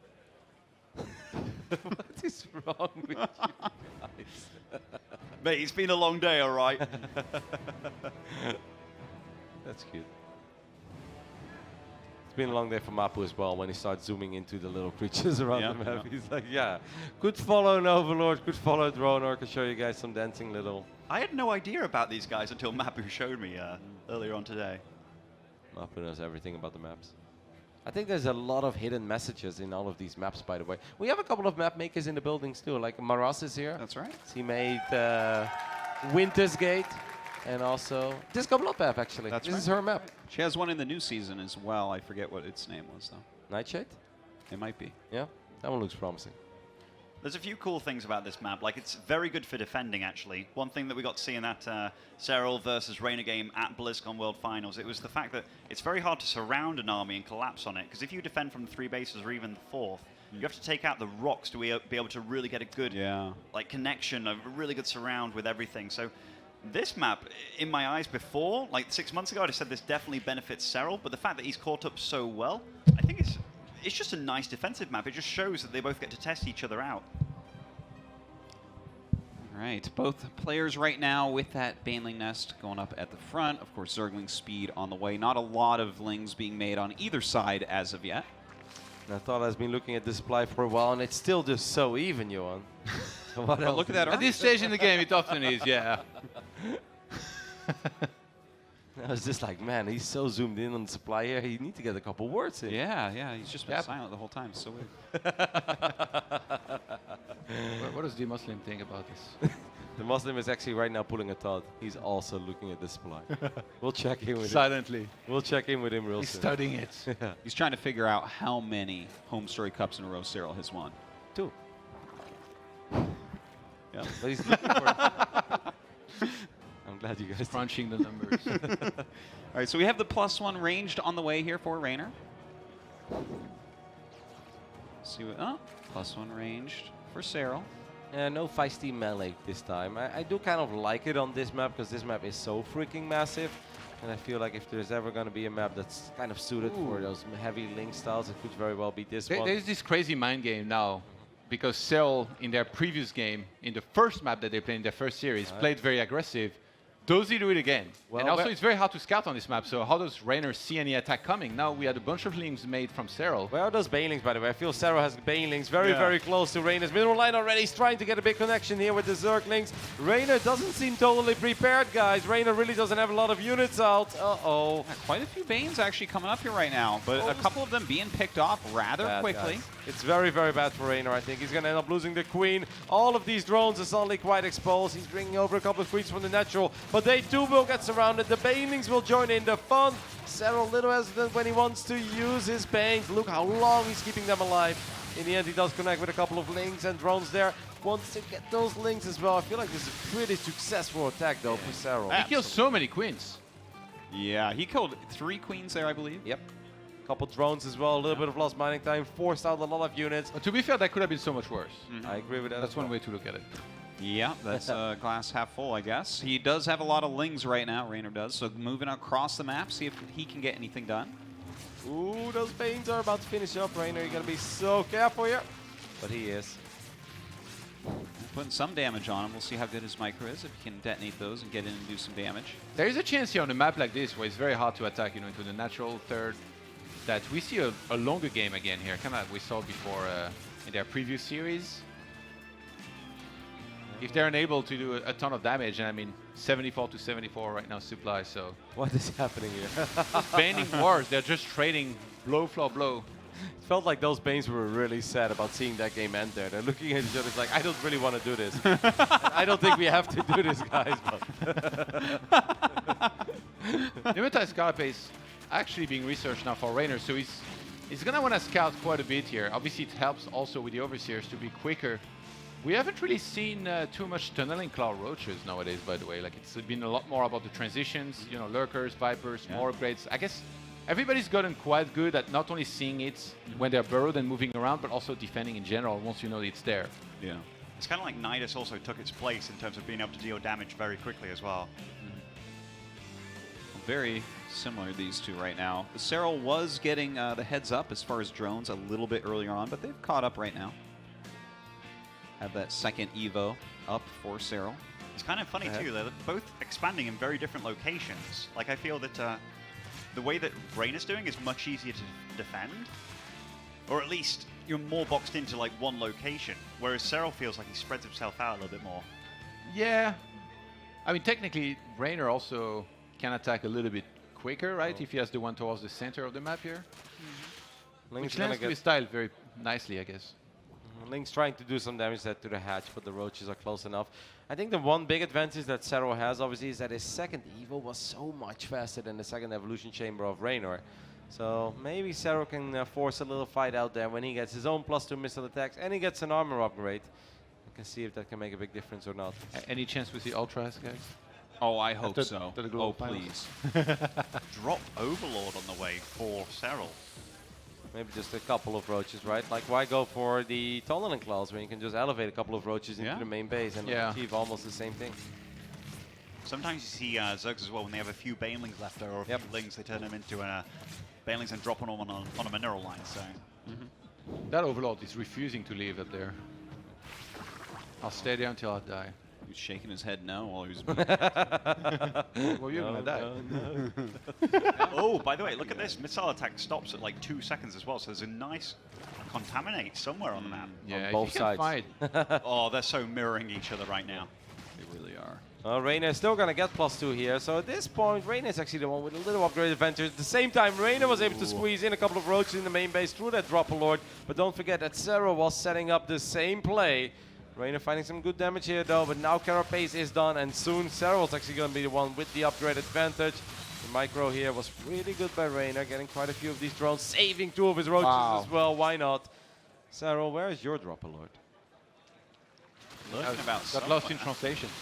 Oh, there's a lot of roaches from Reynor on the right side. I do believe that Serral has more Ravagers, though, and he's got a bit better of a concave going on. Reynor's running at this. I'm not sure it's the right move right now. Yeah, those roaches coming in from the left, getting right on top of those Ravagers, they make a massive difference there, right? Because the Ravagers are a little more expensive. You really want to keep them alive, but Serral was able to snipe a couple of them before that battle even truly started. Hasn't really used his Dropper-Lord yet, though. I think he went for it because he was hoping that maybe Serral would have overreacted inside of the main base. Tunneling claws and burrow down the way for Serral, so... On both sides, actually. Yeah, yeah. This is like twins playing. Like everything's been so mirrored between these guys. I can do it better. And than you know what else is we were just kind of praising them for all their cool strategic play and how they weren't roach boys. Guess what? When it's all on the line, they too become roach boys. Oh, but that's kind of crazy. Multiple drop Overlords as well, so 3 of them. Wow. Where is that? it's got to be on the left side, right, for the main base or something? They're over here. I'm gonna Okay. start. So you can actually really hide it. If he rallies them in a very awkward way, that's quite a surprise, right? Because like dealing with 4 roaches, you mean, you're like, yeah. But if 12 roaches suddenly show up, you're like, oh my goodness. So I think he's just sent those towards the main base, and because tunneling claws is about to finish, he's actually... I guess both players are trying to aim to attack with look at roaches the in every timing. single base at the same time. It's going to be a roach fest all over the map, trying to break the economy of their opponent. Yeah, right now they are even in everything. A 1 supply difference as far as workers goes, a 1 supply difference as far as army goes. The same upgrades as well. Who do you guys give the edge to when it comes to pure roach ravager? We can't supply. It's too even, right? I don't know. Like not in this game, but like who do you just think has like the minor edge over their opponent? Oh, well, I think these drops of rain are really interesting. All he has to do is continue to use his Serral's close-by committing. rallies. Serral is committing. I think he is realizing this is doing a lot of damage. Reynor looking to try and move back here for the defense, but the attack on the 4th base here is going to be where Reynor needs to really defend against this. Cosify is actually going to land, and on the other side, Reynor has done so much damage here to that main base. He's going to move into the natural. Oh my goodness, there's so many fights happening everywhere at once. There are a couple of queens in the natural for Serral. They're going to try to save the day. Reynor, his defensive roaches, did clean a couple of them my up. God. Reynor is Oh going to my burrow on top God. of his army, snipe a couple of Ravagers. These guys are just sick. Reynor's getting the upper end here, guys. They both had a little bit of money in the bank. Reynor killed the main? Yeah, Reynor has done a huge amount of damage throughout this. Serral remaking his lair as quickly as he can. He does have that one really strange swarm host that we see sometimes as well. The kid is so fast, man. Like, Reynor really is making a lot of plays. A while ago, you really always thought that nobody outplays Serral in late game ZVZ, but Reynor is making a lot of really good moves happen here. His multitasking is off the charts. Even our very own Mapu has trouble keeping up. It's super crazy. And he's got a huge bank behind this. That was the saddest roach of all. Oh my god, that was the swarm host. Oh, this is very nice by Reynor, because he can actually take inefficient trades, but every Yeah. trade that he has taken so far has been very efficient. Speaking of efficient, this drop was insane. Reynor's actually waiting until he maxes out here. Not sure why. I mean, he's getting more upgrades. And he might be in a Five great spot already, here in a though. He's second. down an army supply right now. You know, you still got to be careful in these situations. Yeah, but that's because he's probably wants to build up a little bit of a Hydra count, right? So he can get a couple of lurkers as well. Reynor does indeed have to be careful. Serral feels like this is his moment to pounce on his army, and he does get a pretty good fight here at first. Reynor's going to end up losing quite a few units here, but it's hard to chase Ravagers forever. Reynor once again going for a run by as well on the right top side. Reynor's playing some very, very mighty fine StarCraft here, Yeah, guys. he's remaxing out Hydralisks being added on. He's going to go for Muscular Augment. That's so sick. Like if Reynor has Hive, he sniped the main base of Serral.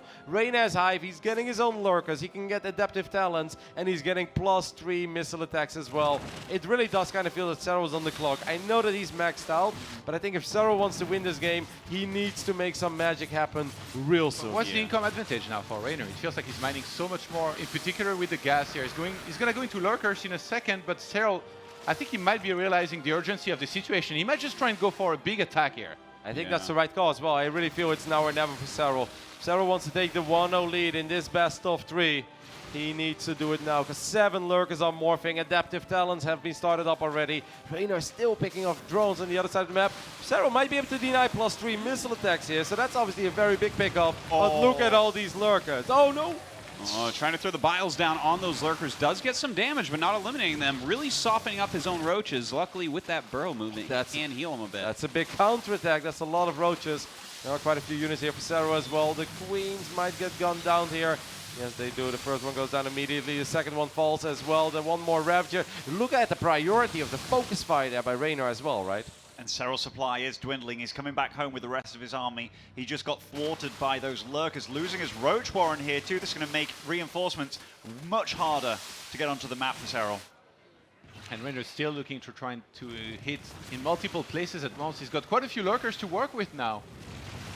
Is he going to be able to actually hold on against this? A great concave here from Serral, but that is a lot of lurkers. Tons of damage being dealt to Serral's army. Yeah, Serral's supply is plummeting. This didn't feel like the most necessary fight ever for Reynor, but it doesn't matter because he simply has the numbers. He still had the bank as well. Serral's going to bring all the other units. Spawning pool. He can't even remake the Roach Warren either. Oh my god, this is so bad. Serral with so much minerals, but he can't spend them. He didn't realize he had lost the spawning pool. Reynor's too freaking fast. He's hitting at too many places at once, and this is a truly impressive victory here. It's only the first one of this best of 3, but the way that Reynor did it this game, spectacular. Yeah, I tell you, he's not a Roach boy, he's a Roach man. And GG! Reynor gonna win game number 1 Oh my god. of the best of 3 after the best of 5. These two are just so freaking cool to watch when they go up against each other. But guys, that was truly one of the most impressive Reynor versus Serral victories when it comes from Reynor's point of view, right? Because they both had everything. They were dead even across the board. They both had money in the bank. They were both maxed out. It's like, all right, show me what you got. Well, Reynor made the difference this time when it came to the multitasking. It's very simple. The drop overlords were so crucial here. They had the same idea, but Serral didn't go for his because Reynor hit earlier, and then Serral kind of forgot about it. And then Reynor was like, oh, if one single drop lord of roaches can do this much, let's see what 3 can do. And well, they took out the entire main, which is insane. I think that's a big thing too, because like he realized how much damage the one drop did, and then it's like, okay, let's power on with this. And the fact that Serral didn't do it in the first place, that game got so crazy so fast. But man, the way that Reynor's adapting on the fly. Yeah. You see Serral a little bit upset with how that game ended up going.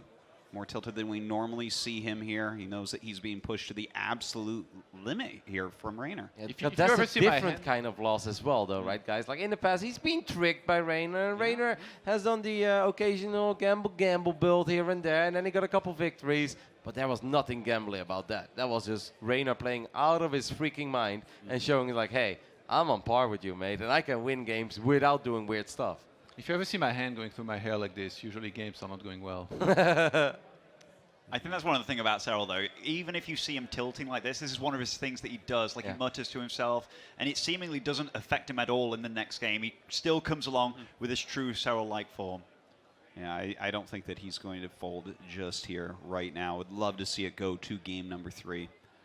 But, you know, that is a rough one. Your opponent, you know, lifts up, what's that? That's 12 roaches, so 24 supply he doesn't have in the battle, but still holds on against all of your attacks while killing your main. Crazy to think he managed to do that through good Ravager control. I mean, they've both been so insanely good at dodging these corrosive vials. But numbers don't lie, and neither does the soup. and getting into the second game of the final best of 3 of this tournament. Spawning in the bottom right. Match point here in the tournament for Goes Reynor. G-Open.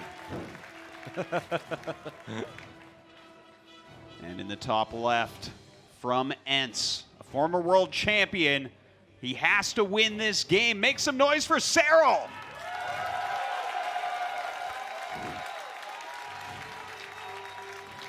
You know, the idea was always to finish up around midnight here, so the rest of the people that stay in the tropical islands can still get some sleep.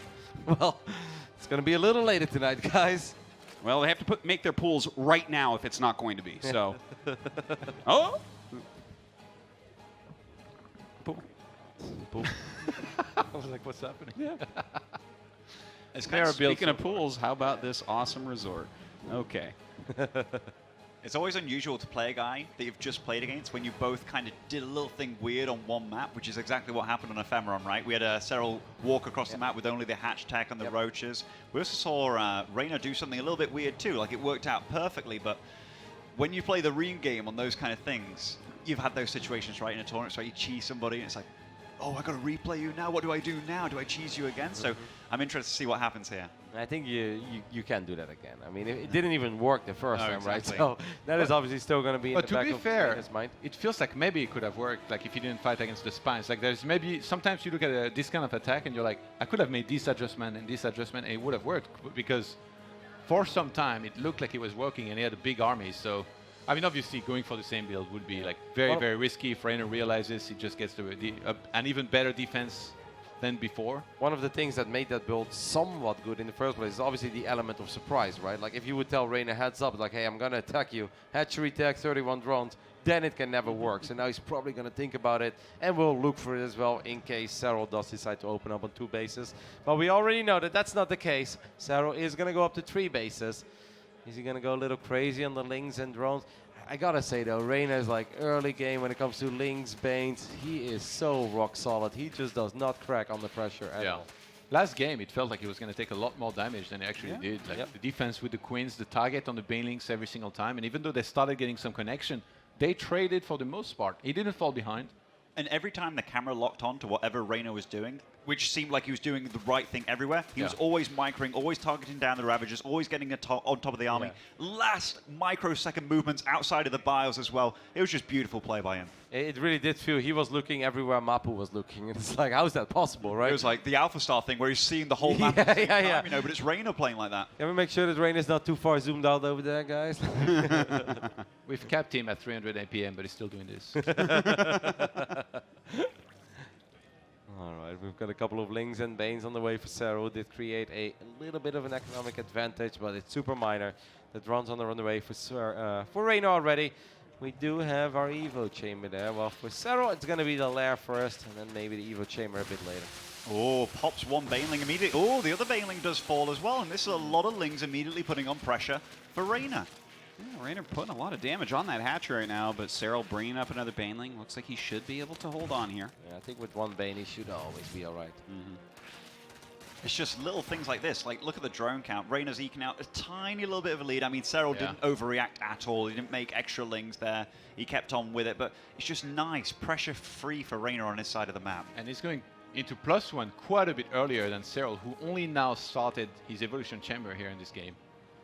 But those start layer earlier, so that's going to line up well with when he wants to start Glear Reconstitution.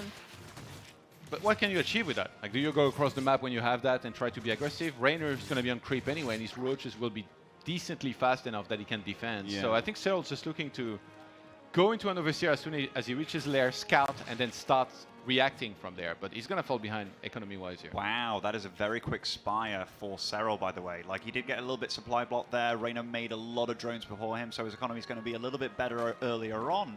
And I don't think Reynor has any clue that this kind of thing's going on right now. Plus melee as well for Serral.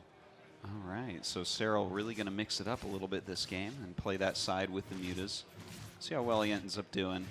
With the speed of this layer, I don't feel like there's that much counterplay from Reynor. Well, right? he could go for a Nidus when he realized that it's mutas, much like Serral did previously. Do you think that's going to be quick enough? I don't think so. That Spire is so quick. Yeah, look at the Spire there. Yeah, but even if he... Yeah. And he's committed so much to drones already that if you try and Nidus a guy when you've already got the drone lead, it kind of, I don't think it necessarily makes sense, right? Yeah. It's so fun watching these games. It's like, I want to sit silent and just watch to see what happens because they're both going to do all the right moves that they possibly can. I really love how much they have been switching it up as well. Even though last game they became the Roach Boys for a little bit now. Once again, we'll see the different styles going up against each other. And in the past, it was always Reynor being the Muda boy and Serral just going to sit back, be defensive, try to sing it out, and then it's going to be okay. Now we can really say, I don't want to say the tables have turned, because it's not that Serral has to be tricky to defeat Reynor. But Reynor is absolutely okay with being on the other side of the queue as well and playing it out from Serral's position in the past. And Rather. Sorry, go ahead. Oh, I was just going to say they've both now got the same cards up their sleeves and able to deploy. Reynor, having played so much Mutas in the past, he's gonna know exactly what counters it now. So in terms of decision making, now he sees the Mutalisks, immediately he can start thinking exactly how he's gonna counter it. And so far, it's just gonna be Hydralis then, Spores on time. This is very different, guys. We're going to see Baneling speed on the side of Serral. So this time it's not just we're going to make a couple Mutas and we're going to hunt down some Overlords and get some map control. This is almost Serral saying like, no, I'm going to make a lot of Mutas and then I'm going to show up out of nowhere with a lot of Zerglings and Banelings as well. And if my Banes can crash into your Hydras and Queens, I am going to overrun you. But this could become very risky. Look at that Lurker then. It's a lot quicker these days than it used to be. So this is a risky call by Serral. That is true, but let's not forget, this could be the one weakness of Reynor. Both Dark and Serral use it to great effect against him in BlizzCon. And if this game does go on, because he's going for the +2 melee upgrades as well, there is that change to Blinding Cloud against Lurkers where the Spine doesn't actually travel past the one range, so the Lurkers are way worse against the melee units when they stack up. Yeah. And Things, that basically means the Ultras could work this time. Guys, don't forget, these are +1 Zerglings, so that Queen is going to fall very quickly. A couple of drones are going to go down as well. More Lings are running in. Serral's actually finding quite a few openings. Where are the units of Reynor? They seem to be in the wrong positions, and Serral's really making some magic happen with the Mutas and Zerglings here. Wow, the Muta's doing a great job just flying around, picking off anything that they can right now. Serral with a pretty big drone lead as well. Yep, and he's not done yet. That Muta count is looking very, very healthy. I mean, you can see that Reynor is absolutely lacking some vision. He's still hanging in there. It's not that his economy is in shambles. Like being at 64 drones is doable, is very reasonable. I think we're going to get the first couple of Lurkers real soon, but that's a lot of Mutalisk, and the first extra Banes are on the way already as well. 8 Banes are morphing. +2 is on the way for Serral. Reynor does have the supply lead, but it feels that Serral has all the momentum in the world, and he's got a little bit of a bank as well. So I think if he spends all of his money, imagine if Lynx would have surrounded that. Yeah, well, that would be a really terrible moment for him right there. The Muta's flying past as the Queens try to get their way over here. And this is when Serral really gets to kick into full swing here. He's harassing all over the place. He's going to have all the mobility in the world with the Zerglings, Banelings, looking to try and connect into some of those drones. He does get 5, 7 Mutas still flying around. Serral has all the momentum in the world. He's going to get a ton of links. He's going to keep on doing run-bys all over the place. And Reynor, he's struggling to hold on here in this game. A spectacular game by Serral at this point. Reynor seems a little bit hesitant and confused what he wants to do. He does have a lot of Queens with a lot of energy, but can he really make it to the other side of the map? 9 more Mutas are on the way. Like, Queens are good, but eventually the Muta count is just going to be too high. One Queen is going to go down, and that's a massive pickoff. Serral gets a couple of Zerglings in the main base as well. He can't stop. I mean, this is a completely different Serral. Suddenly, where in the previous game he had some troubles finding openings, he's finding all the holes here in the defenses of Reynor. Yeah, Reynor really needs to sew himself up tight right now. We see him going towards Hive. I think Vipers are going to be crucial if he's to win this game. Lings are just dealing damage absolutely everywhere. Going to take down the Lurker Den as well. And these Mutas, they are on the, or rather the Lair Mineral line here, and that Spore did go down. I'm kind of surprised he's not going for the drones here. They're so exposed. It's a huge Muta cloud now. They can just fly all around the place and just kind of abuse the lack of mobility of those Queens. He's just going to keep on doing a ton of damage. And in the meantime, Serral, he's got such a sick economy, 76 workers. He's spread out across 5 bases. Reynor is just losing so much at this point. He's getting desperate. Yeah, he's bringing all the Overlords as well, but they're not going to help out very much. Serral is winning right now on every side of the map. He's winning defensively. He's winning on the other side as well. He has picked off bases. He has picked up the tag. Now he has found a whole bunch of Overlords in the middle of it as well. There's Mutas everywhere. He has done so much damage. He's got 32 Mutas. That's 64 supply of Mutalisk at this point. Serral's going crazy. Oh, this feels Reynor's- like Serral has just said, like, hey, guys, I lost with Mutas at BlizzCon. I know you guys said I played it wrongly, but I'm going to come here right now and I'm play it totally correct without any mistake whatsoever. That's past 80 supply of mutas at this point, by the way. Good luck, have fun defending that with queens. Well, He's actually running around with 2 flocks of Mutas and a ground army. I feel like we've seen that before in the past in a different StarCraft a long time ago, right? Dad? yeah, still do sometimes today, but I mean, is there any way for Reynor to No. actually hold on against this? No, come on. This is ridiculous. I've rarely seen this amount of mutas, by the way. That's almost 80 supply of mutas. GG. We are going to the final deciding game of Homestory Cup 20. Of course, it had to play out like this. Serral winning the first best of 5, 3-2. And now we're all tied up in the best of 3. And in game 1, Reynor looks better than he's ever done before. You're like, the kid's got it, the kid's gonna do it. And then Serral's like, hey guys, I'm still Serral, all right? That was good, but I can do better, man. Yeah, How can you smashes in there. Yeah, how can you make predictions when these two play against each other? You simply cannot. Yeah, I mean, if you predict one to beat the other, what are you even doing? What's the point of this, right? It's like predicting a coin flip at that point.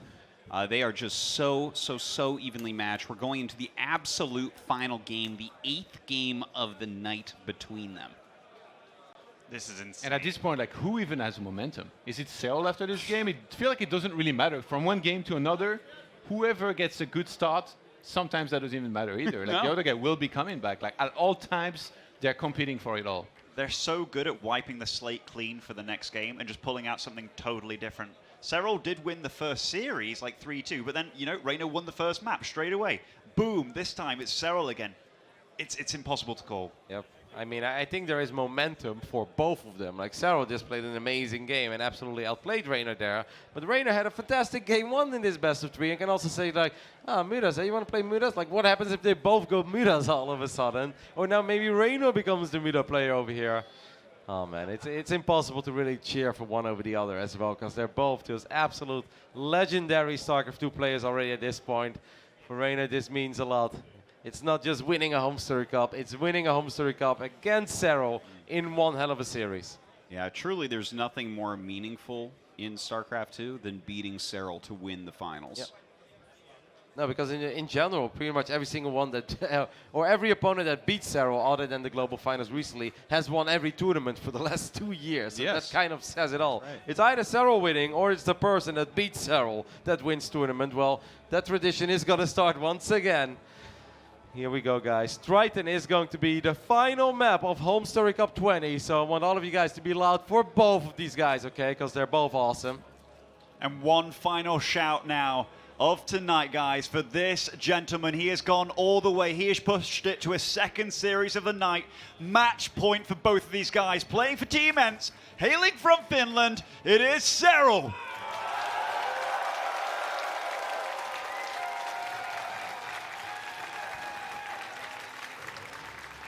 And his opponent in the top right, the red Zerg, the absolute epitome of talent. Make some noise for Reynor!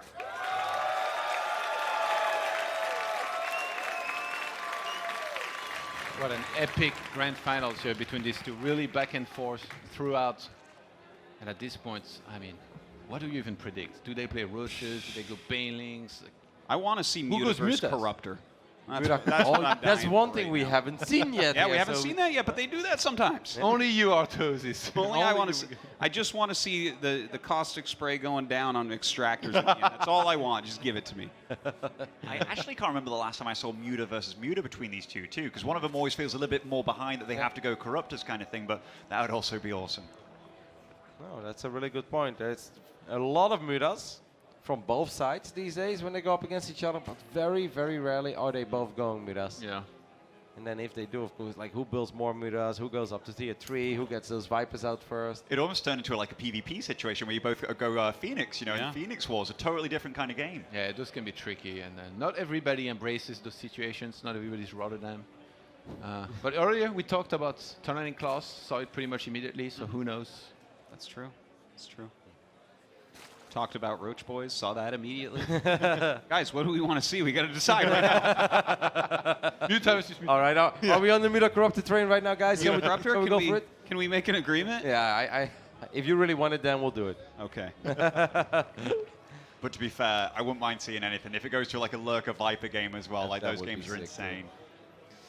I mean, there's also a good chance that both of them are going to be a little aggressive early on with the Lings and the Banes. It's been a very long day, and it's been a long series between these two. They're pushing each other to the limit, of course. Must be so intense, so draining to play. It's like whenever I sit at home and I have like a 25-minute ladder game, I'm like, whoa! Oh, yeah. Need a little break after that one. Especially if you win. Around. Yeah. You're like, is it me or is it not me? Yeah. I deserve a break after that game. Meanwhile, Reynor and Serral are just going ham at each other for, well, it's been almost an hour and a half now or something, right? Like, we've been going on for a little while with this grand finals. You load up the replay. Right, Ben? I load up that replay every time, only if I win, though, you know. Okay, so a few extra Lings coming out of Reynor here. Looks like he does want to put on some pressure at least. Of course, they're both taking those third bases right now. Yeah, the builds are very mirrored at this point, and it's Serral that always goes for like the banelings, the safety banelings early on, but they've both been very adamant about denying the scouts this game. Yeah. Oh, that's a sneaky ling. It does get in. 350 lair on the side of Reynor. Reynor does see that Serral is not upgrading his main base just yet, but there's a very good chance that he'll fire that up as soon as that Ling gets taken out. He really put maximum effort actually into this Ling, even though it's kind of running around, trying to keep it alive for as long as he could. I always hate it when I have to chase a Zergling with like a Zealot or something. It's like the most frustrating thing in the world. It's like, oh my Hits god. your probe on gas. Yeah, get out of here. Yeah. Guys, we're going to get a +1 melee from Reynor once again. This is what the grand final started with as well, by the way. And we got that cheeky smile out of him. He's like, But what type of +1 melee is this? Is this the one where you tech into everything in the universe at once? I think it's Link. Hopefully not. Yeah, I'm hoping That didn't it's go not too that well. one. I don't want that one-sided game again. That was the Ling Lurker one, but he also lost 7 drones, right? And then he's like, I lost 7, I'm going to build 15 more. And then your only Links. Could obviously just be Mudas. Mudas have been very successful in this, well, sort of best of 7 so far, but best of 5 and best of 3. Best of 8. Yeah, we'll call it the best of 8. Well, there's our Spire. Okay. Spires do have a pretty high win record, right? Yeah, they haven't lost in this series, I don't think. Maybe. Serral might have lost that one where Reynor did the giant counter. Did he win or lose that one? Can't remember. It's been too many games. On Acropolis. Like Serral won on Don't do Acropolis this with to the yourself. Muta. Yeah, no, Serral won that. No. Yeah. Mudas have won everything. Wow. All right. There you go. All right, congrats, Reynor. The New Zealand meta emerges. Let's wrap it up, guys. Time for the party.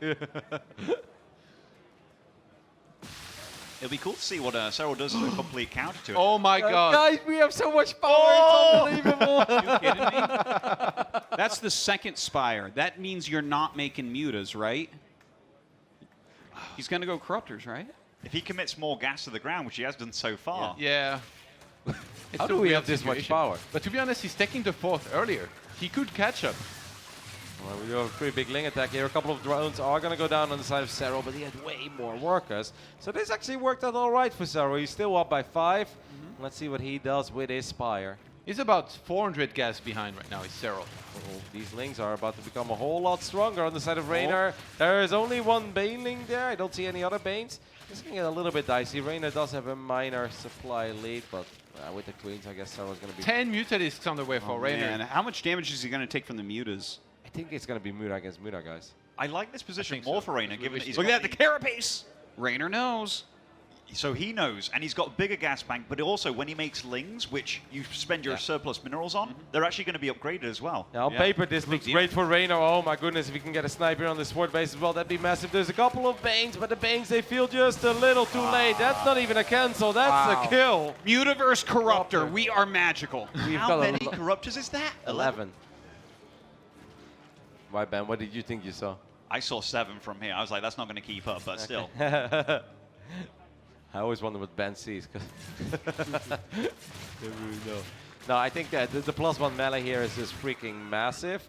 Now, I do think that if Reynor knew, right, that he was playing Muta against Corruptor, wouldn't you prefer flyer attacks rather than Carapace? Yeah, I don't know that you want to fight this Reynor here. Yeah, no, you're definitely... Don't want to fight this, in fact. No, you against really don't. Corruptors? Oh, these Corruptors are doing really good. Quite a few Mutas have gone down. Serral still hanging in there, 20 supply advantage. Will Serral just build nothing but roaches and attack now? I think so. Like, there's no need for him to build any more Corruptors because he's won the air battle. What did you say you wanted him to caustic spray? Yeah, caustic spray on The geysers at the end because they've killed everything else. Oh my goodness, suddenly things starting to look quite promising here. Oh, for that focus Serral. fire. He's focusing them down one by one. He's not even A-moving when he goes away from that. That's beautiful by Serral. These Corruptors are sick. There's obviously a lot of Overlords that are out of position as well. Reynor, his Lings have a lot of work to do. The Mutas are going to try to do their best. These Lings do have upgrades, but is there enough? Well, that's a pretty good surround at first. The Mutas are just going to right-click on the roaches for now. All right, Reynor will clean it up, but all of these Corruptors are still going strong. The kiting by Serral has been so good. He always makes sure not all of the mutas are attacking against his Corruptors. He's trying to supply block Reynor here. Gonna get right back inside of that third base.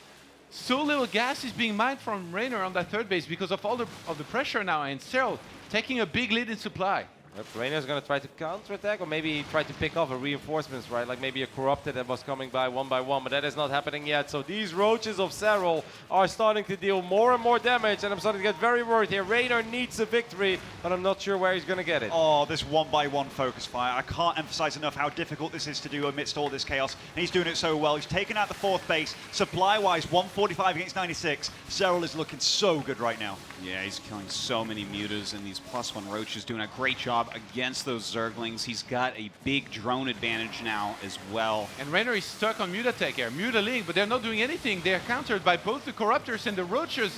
Serral is marching towards victory here. He's got too much.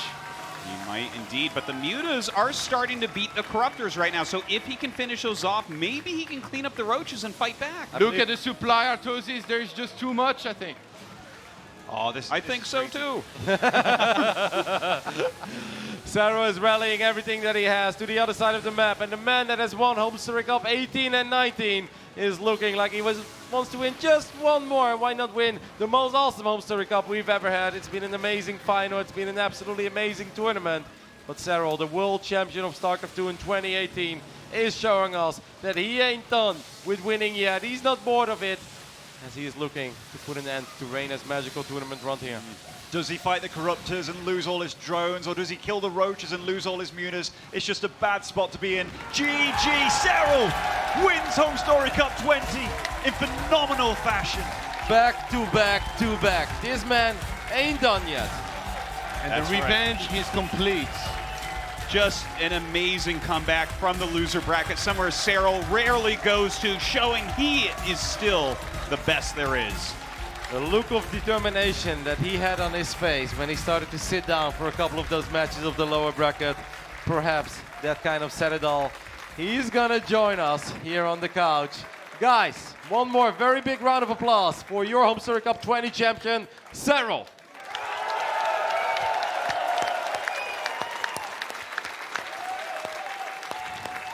Yona, congratulations. Not one, not two, but 3 Homestory Cups in a row.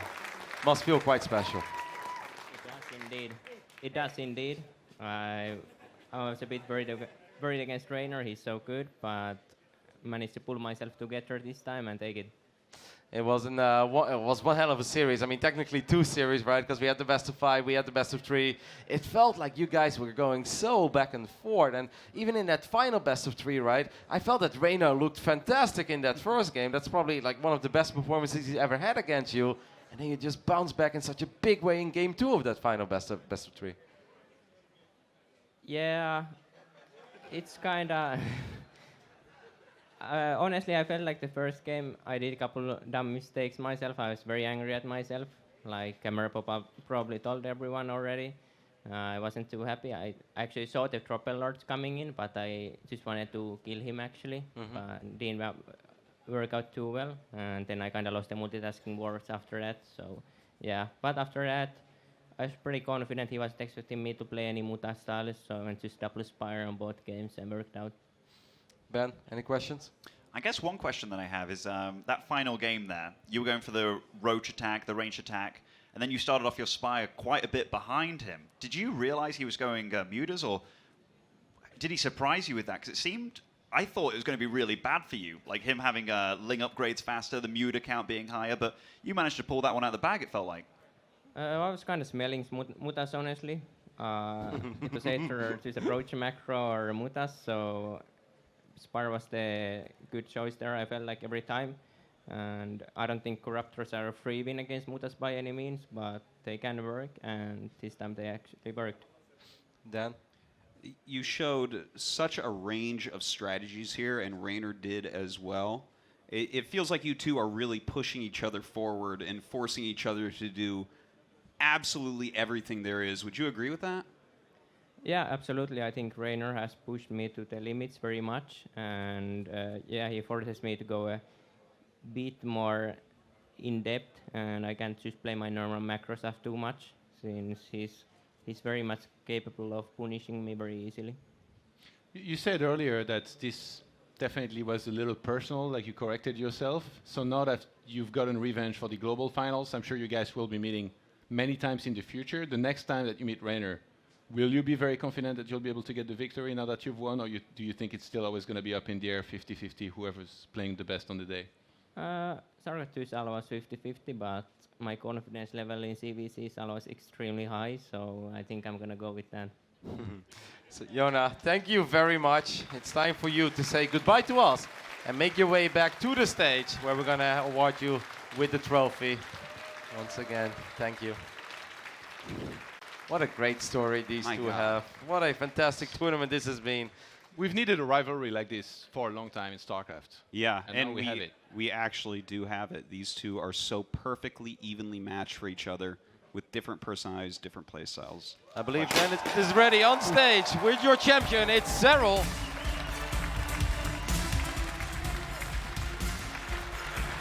So this is our 3 times in a row champion, Serral, for you.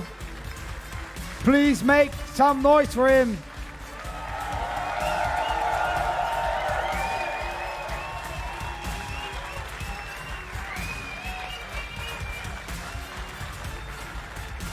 There's only one player beside you, which is Taja, winning 3 titles in a row. Serral, I keep asking you, every time you win this tournament, are you coming back? Because now you actually have to win one more time to be the one and only champion at Homestory Cup. What do you think? Well, I feel like Homestory Cup starting to be a bit of a never-ending circle for me, so I guess I'll have to. Thank you. It's an honor to have you here. And this Homestory Cup was a great tournament. But we have a very special venue here with pools and everything. And I would really like to ask you and everyone to actually go this way straight. There is a big pool. And I would love to see you going first into that pool with your trophy. And everyone else is following this guy to the final picture of the Homestory Cup. Serral, your way to the master pool, please. Go, follow this guy. Dan, please make some more noise here for Serral.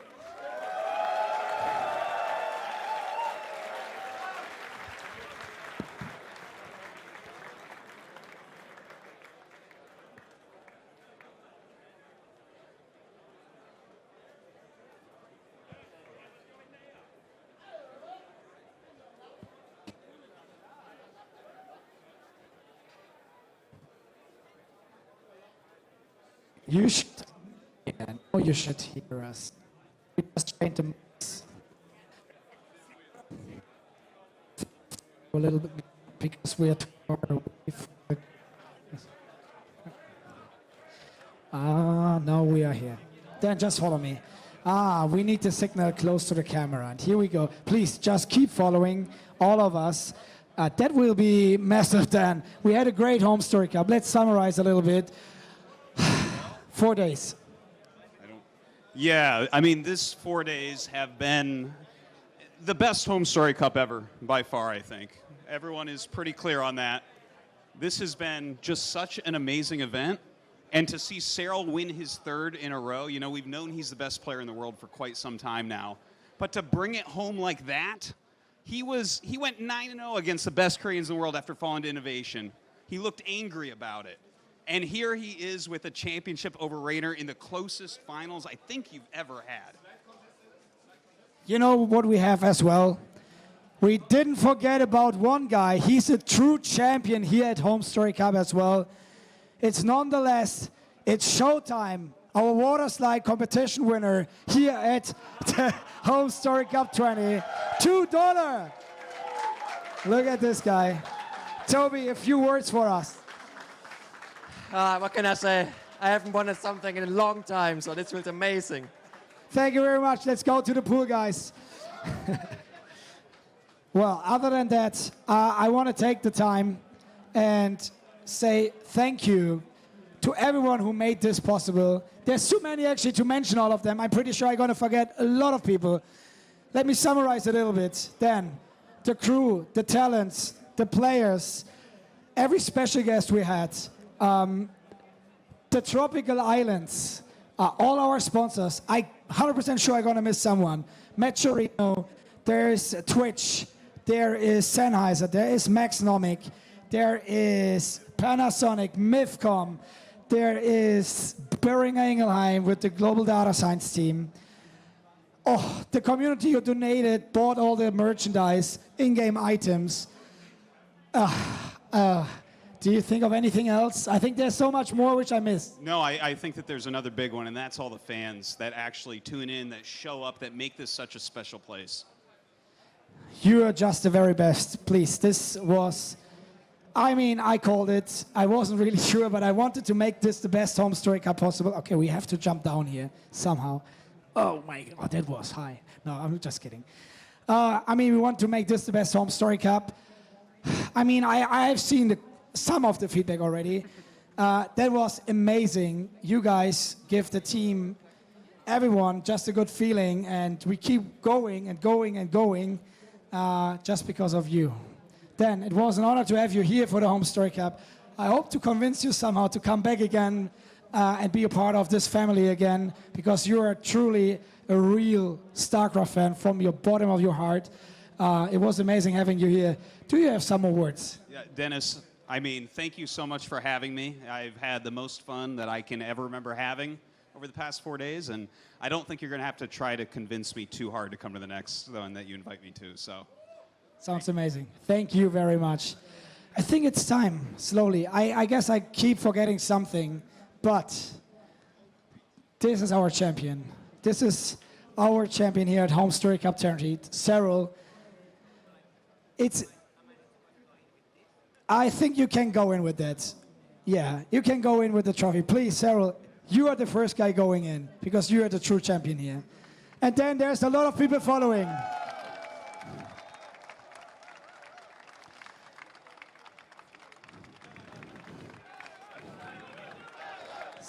Okay, there's a lot of people. And everyone, go in. It's all about you now.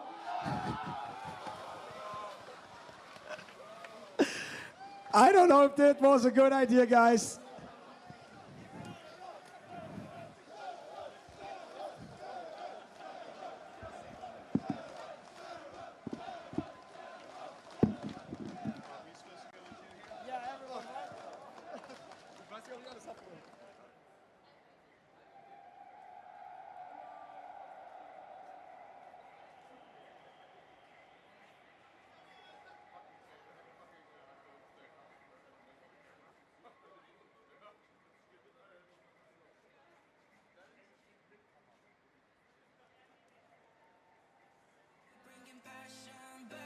Look at the times we've had. The future is in our hands. Yeah, we save the best till last. We bring it passion back, and we put our names in lights.